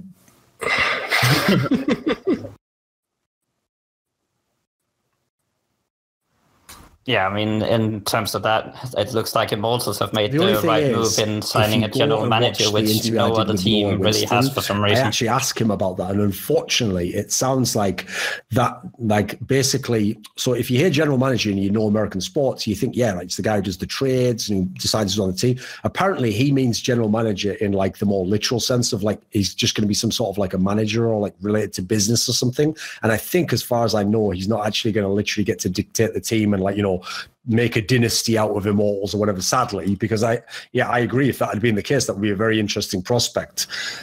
Also, probably doesn't help that you've got Studio 2K signed up for a few years and that's not exactly going that well. So they got their own issues to deal with there. For sure.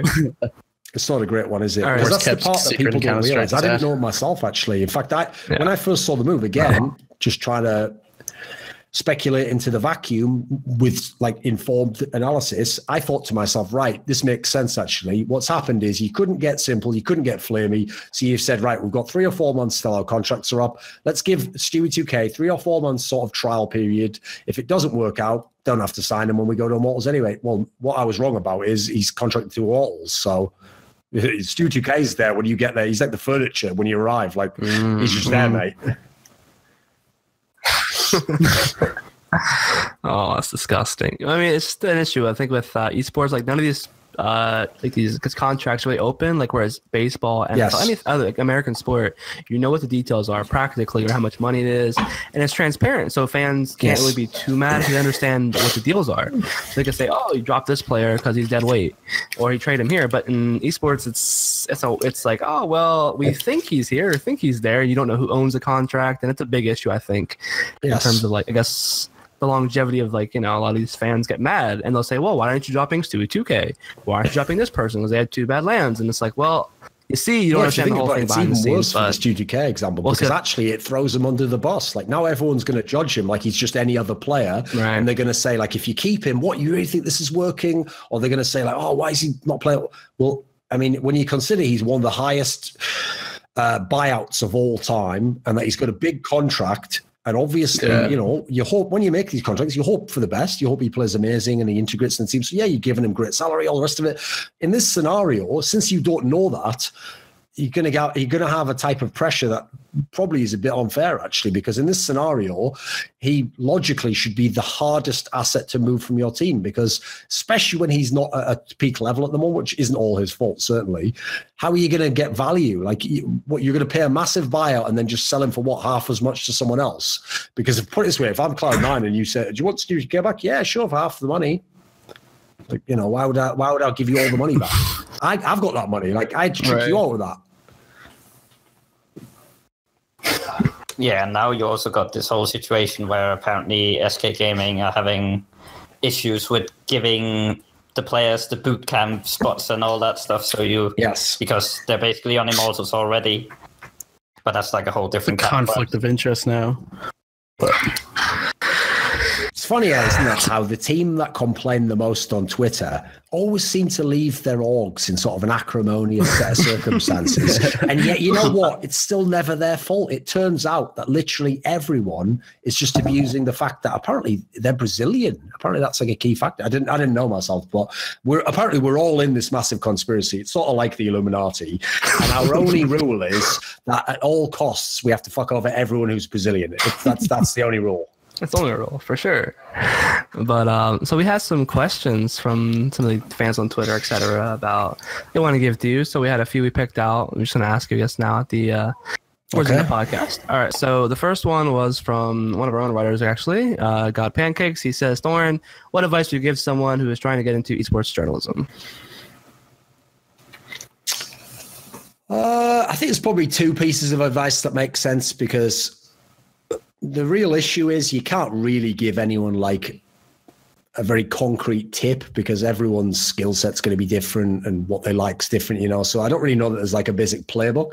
So these are more like 2 broad strategy things. So number 1 would be, you don't get into it in as much as like if you're someone where already you're always thinking about the game and you're always having ideas, and even if you haven't done the content yet, which is not a great sign, you're always thinking of stuff that you could do, and you almost feel like, I need to do this, that's probably the best place to come from. If you just sat back and you go, you know what, I'd like to be involved in esports, and I'm not going to be a player, am I? I probably couldn't get a job as a coach because no one knows me. I could maybe be a journalist. I mean, I don't mind reading interviews. Could I do one? Like, if you're that guy, I'd probably just quit now, mate, because like there's a famous saying that says, like, the master has failed more times than the beginner has tried. And it's like, if you knew how many pieces of content you have to do to get really good and to get to like a level where you're above even other people who are decent and you can get good money, and then to get to the level where you're years and years into the game and you could actually maybe make a career, you know, if you haven't kind of got something impelling you forwards there, I don't know that you'll make it through the hard times. You probably just bail after 6 months, and then you'll have just wasted a few months of your life trying something that you didn't end up liking. And then the other factor would be, if you are someone who feels like you want to do it and there's like a real serious thing, it's not just that you like the idea of it, you know that when you do these things, it's fun and it's satisfying. I would just say you need to find your own voice. And so to do that, don't just go, well, I like this guy's style, can I do it a bit like that? It's definitely good to emulate people to learn their skill set, but ideally the secret should be you can do the piece that only you can do as well as you can do it. And so, you know what? People are absolutely free to argue all day long about who the best writer is or who the best video maker is or who the best analyst is. But I'll tell you what, no one can make a Thorin video like I can. No one can make a Thorin article like I can. And no one can do Thorin banter on the desk like I can. So whether or not it's the best is irrelevant. I've just carved out my own niche. And so if you happen to be lucky enough that your niche also has some overlap with what people like, then you might be able to make a career out of it. But I would say rest on the fact that if you really just like doing it, you'll be cool even if you don't make a massive splash. I had a number of years where I made below minimum wage and was grinding away in a bedroom. But you know what? I don't look back on them like, what was I doing in my life? What would have happened? Like, I was having a vaguely good time. For sure. Yeah. As for personal anecdote, I'd say to my writers or whatever, people ask me the same similar question, I'll say, you know, we got some similar things. Like, if you don't actually enjoy it, you're never going to get far. And people won't enjoy your content because there's no real like authenticity there. And so a lot of people say, well, you know, it's been a year, I haven't gained any traction, I don't get enough views. And this is like, well, you have to, there's a lot of factors that go into that, whether it's quality of writing and stuff like that. So you can't just say like, you know, well, I haven't done very well. Where the results sometimes takes longer, shorter, depending on what scene you're in. So there's a lot of factors involved there. So I guess for people that maybe want to get into it, you have to really like dig into it and just go for the long haul. And, you know, like you said, not everyone. Like, I'll give you an example. So a big part of doing, I mean, not all journalism, but my type of journalism, because I came up actually writing like historical articles, hence the moniker, was you have to do a lot of research and you have to like know every result and you have to know every aspect and you have to find all these pieces of trivia just so that when you write the story, you don't miss some key aspect that ended up like foreshadowing something or leading to something else. And so to do that meant that I used to have to put in hours of research that were in no way compensated, even though I worked full time at the time, by the actual amount of money that one piece could generate. It just wasn't even close to it.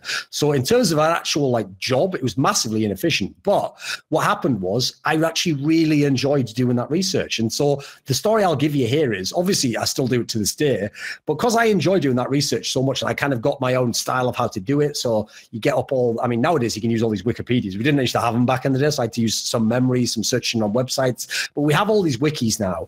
So I would just get like, you know, I'd get an energy drink. I'd put like a drum and bass mix on that's just going to be like 80 minutes of continuous music. I'd just go through a few hours of research. Well, I find now that when I get into a sport that I've not followed that often. So actually a sport I got into fairly recently was like the last couple of years, I started watching the NFL because I realized it's actually a pretty time efficient sport because it's best of one. And, you know, even the playoffs are best of one and you don't have as many games and you can also skip when they play like the dog shit team in their division.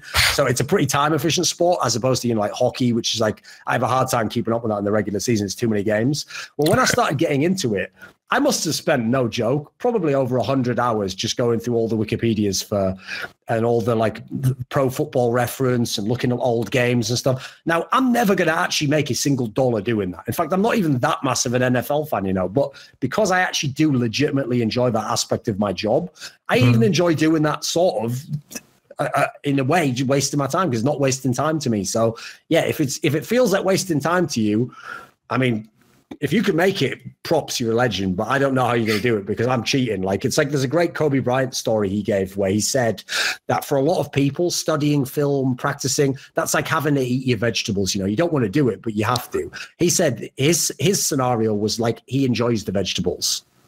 Oh, okay. That's like cheating in a way, you know. You've got the hack to the game. Right.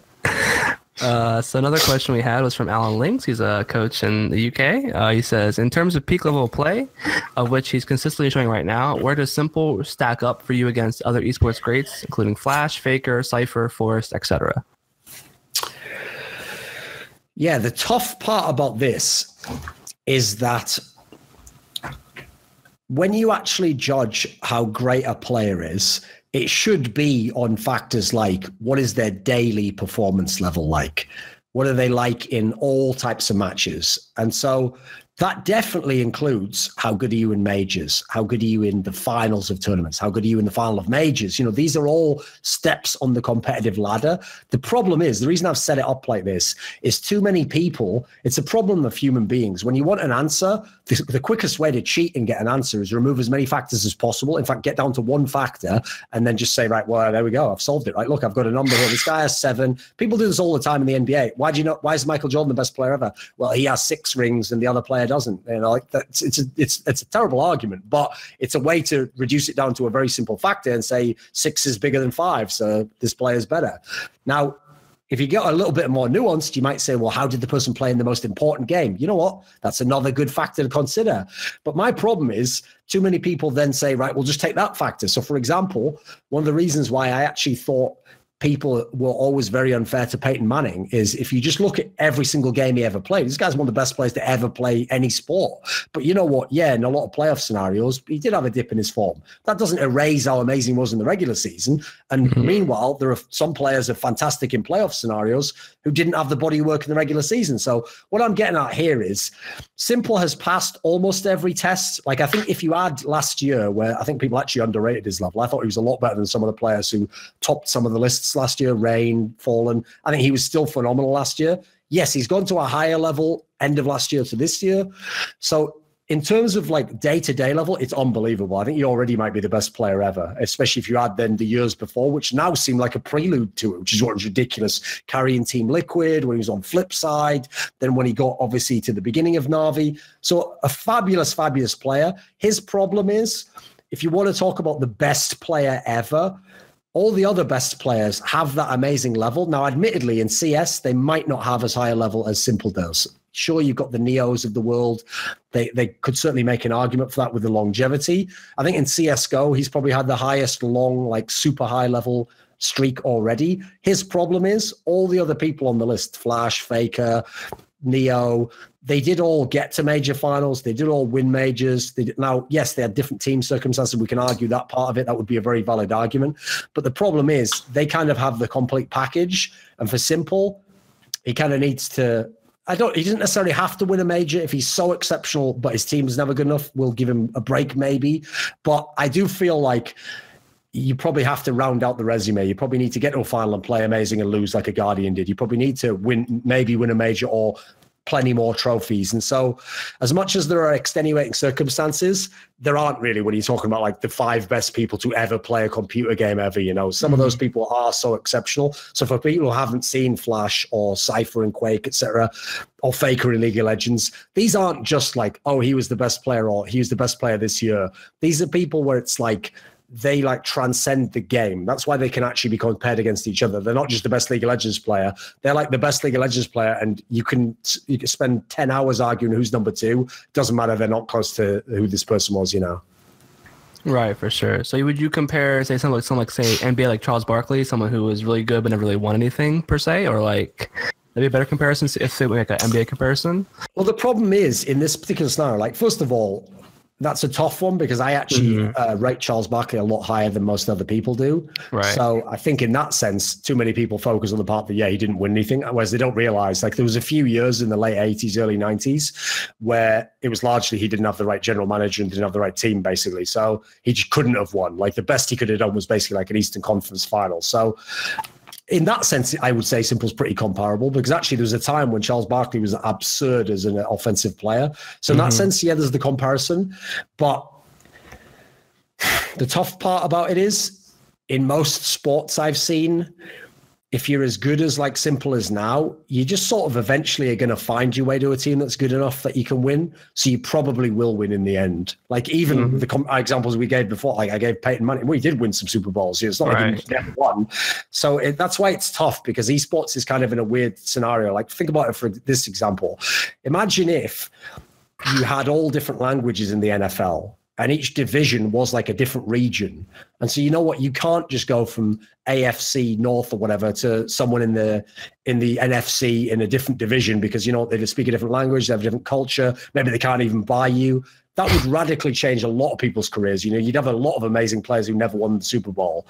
And so, unfortunately, Simple probably needs to be on a CIS team. I mean, I already add it as to his accolades, what a great player he was, that he did all that stuff with Team Liquid. I think that's unbelievable stuff to do. But you're probably going to have to live in a scenario where, if you think about how we talked about Hellraisers, Gambit, the CIS scene at the moment has a lot of its talent locked down, or they just can't kind of like shuffle to make the lineups that could be good. Because if you take all the CIS teams now and you do the right shuffle, I think you could have 2 teams that would be top 5 in the world. They have some amazing talent, but they're really underutilizing at the moment. So for Simple, in terms of everyday level, you know what, he's already maybe the best player ever. But you kind of need to add the accomplishments as well, because everyone else who's the greatest kind of has both. It's also a bit ridiculous that, I mean, Simple probably has at least a few more years left at the top, at the very least, and we're already comparing him to like Flash and Cypher. Yeah. I mean, to be fair, on the Cypher and Flash ones, they were very, very young champions, so they could also be compared in that sense. But yeah, the crazy thing about Simple is, first of all, his esports is still in full sway, so he's not going to get robbed of any years. And as I said, at the time, we were already watching him in Flipside and Team Liquid, like, holy shit, how good is this guy? We didn't even know that was like him warming up. That wasn't even him at peak level. So yeah, what's nuts about him is, unlike a lot of the other all-time great players, he not only could keep doing this for a few more years, he could actually get better. I mean, it sounds ridiculous, but it's possible, because I've already seen him hone his style over the last like sort of 6 to 9 months and get a bit more efficient in that sense, not be kind of so risky unnecessarily. So who knows, maybe there's another level we don't even know about, and maybe that alone makes him win. And in fact, here's the part that's cool about where he is right now. If he did either play at this level and win majors in Na'Vi, or go to another level and win with this Na'Vi, I think he already sews it up right there. He doesn't even need as many majors as some of the other guys, because you know what? They had some fucking unreal teammates. Yeah, for sure. So another question we got is from Liet Kynes. He says, reference to June there, respect. That reference flew over my head. But if the new G2 lineup works out, presumably using a traditional tactical style led by existence, do you see more teams shifting back towards this kind of style? Which current teams do you think would be a good fit / profit? Well, to me, the dumbest thing about when people get these trends of like, this is the way you have to play now, is like, if that were true, then let's just abandon CSGO, because it's a shit game if one style wins out overwhelmingly. Like, most of the teams that played the loose style in history stacked their teams with fucking Hall of Famers, like from positions 1, 2, 3, you know, all the way down the list basically, and were like absurdly good. And then usually had to have like the perfect in-game leader for them. So it's not just that you got a good in-game leader. If you have Flusher and Olaf Meister and Crims, you also have to have Products, because he's the mid-round master who does that style and gives them a lot of freedom to do what they want to do. You know, yet it's like they had all the factors at once. What would show that a loose style is the best style is if Space Soldiers was the best team in the world, or fucking Hellraisers was rocking all the events and winning the lands. They aren't, because the style doesn't elevate the players. If anything, the players elevate the style.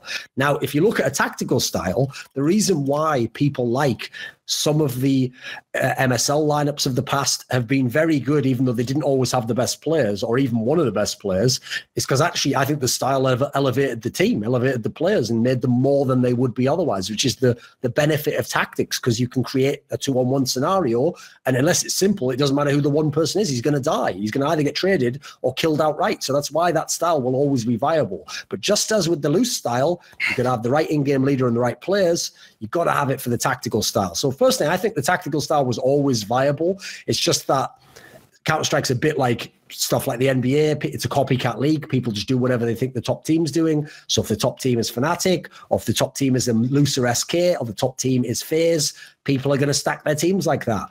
Then you've got the factor that, unfortunately, some of the tactical teams had a rough time the last year. So you think of North going downhill. Astralis kind of got stuck in a rut where they were a very good team, but they just couldn't win somehow. Arguably due to the roster, but we didn't really know as much back then. It seemed like they had pretty good players. So when you consider at the moment, I'd already say Astralis is an amazing tactical team and they're dominating the game. I think there's definitely room for G2. Now, G2 doesn't have players as good as Astralis right now, so maybe they need to be even better tactically, or they need Kennius and Shox to become baller players, because obviously that's an aspect of that. I don't really know who could match that right now. If Kennius and Shox were at anywhere close to peak level, they would instantly be a contender team just off that alone, in my opinion. That's so outrageously strong. I also don't know that they'll go pure tactical style. Like I think part of why Existence has been brought back by Shox is that, yes, obviously he's always going to run tactics because that is his strength and his skill set in setting up a team and running a team. But I also think the main reason was that he actually has, over the years, from when I've talked to him, he's also evolved as a player. He doesn't think it's a pure execute game like the beginning of CSGO, like he tried to run from source. He also understands you have to leave a bit of room for players, and you have to sometimes make mid-round calls that weren't a tactic you planned. And most crucially, every time he's ever had success with Shox in his teams, there has always been a level of compromise where at least Shox got a little bit more autonomy and could kind of play off what he wanted to do and in some senses be a secondary leader. So I think that you'll see it'll be kind of a hybrid style, but I do think that they essentially have to have a tactical system if they want to get players who at the moment aren't considered top pros to be competing with top pros. So, like, in terms of the way they've set up the team as well, you don't think that other teams are going to copy that either? Because right now we see a lot of these super teams where you just try to stack as much skill as possible, whereas G2 have, like, they got a Smith in there, they got Body in there, so obviously that's a different way to build a team. Do you think that's going to be copied in some way if they succeed? Yeah, that's the concern, is that I think most of the team's personnel wouldn't fit it. Like, for example, I think it would be a mistake if Mouse Sports tried to go really tactical style. If anything, I think that's what's allowing them to flourish, is that they have a bunch of players with it. It almost feels like it's just the blend is good. I don't even know that they have some overt fabulous chemistry. I think they just have a good blend of players who seemingly from day one just fit together. So you let them play, you let them do what they want. Odds are you're going to get some top placings. I do think there are teams out there that logically will play Like, I actually think the new Optic team, if they're going to be at their best, probably should play tactically, because Snappy's a tactical in-game leader. Then you add in, supposedly, the complaints from Config and Cajun were not enough tactical style because they're Danish, so it's what they're brought up on. I definitely think you'll see the tactical teams out there. It's just that, yes, if teams have gone the superstar, aim star, stack the lineup with as much talent approach, like arguably NIP, it probably doesn't make sense to go super tactical there. I don't think you've got the personnel to do it, because that's also the part. I'll actually tie this to a concept from League of Legends that's a weird one that passed by a lot of experts over the years, which is that in League of Legends, one of the key roles in a team is the jungler, because he's the guy who puts the wards down, gives you the vision, and obviously also comes and creates 2v1 scenarios in the different lanes by coming and doing a gank. Now, the problem is when you have champions in League of Legends that are viable, that are really mechanically intensive, you can do amazing like skills and abilities, and as a result, if you're a jungler, you can get all these sick ganks off that you can make work when they shouldn't work or against strong players, and you can get lots of kills and you can get your team ahead early in the game. The problem is people think to themselves, right, well, that guy's just an amazing player, he's the best jungler. So then when the meta in League of Legends switches so that you can't play those mechanically intensive champions and you play the champions that aren't even really about mechanics, you're just like making decisions and you have maybe like auto aim abilities or just simple point and click abilities, people then get surprised that the mechanically strong jungler sometimes is not even vaguely a top jungler anymore. And suddenly the people who are beating him are people who didn't have great mechanics. Now, what they're not understanding there is the personnel of the jungler fits to what the strength of the style and viability within the meta is. And so for me, it's like that with players and teams. It's not that tactical in-game leaders and teams are superior to loose style fragging teams. It depends what your personnel is. You have to find what fits you the best, in my opinion. Yeah, for sure. We got one last question from Flame Naz.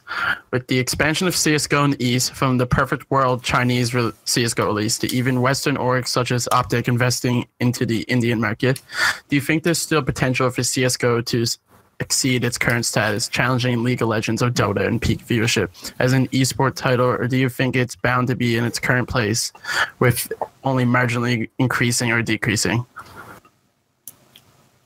If I had to bet, I would say that CSGO doesn't go much higher than it is right now. And that if it does, actually the growth would somehow come from some sort of like Black Swan type scenario where you created some sort of crowdfunding or some sort of new in-game element that made people play the game again, or maybe you improved the casual side and more people play. But those would all essentially come mainly from the current market, Western world of Europe and North America and a little bit of certain other regions. I don't think that China and in some senses, more importantly, Korea will ever be fully activated in CSGO. Like the game's already been out in these regions. The game has servers in these regions. What do people think is the fans there are waiting for? Like I know when you see those viewing figures for like a StarLadder, for example, from Chinese fans, you think, hey, that's quite a lot. That is nothing if you see the viewing figures for like League of Legends, other games that have a fully activated Chinese scene, Dota 2. Like in those games, the numbers are like 80% of the views comes from China alone. So, and then in terms of top players, like, you know, half the good players in a game like League of Legends come from Korea.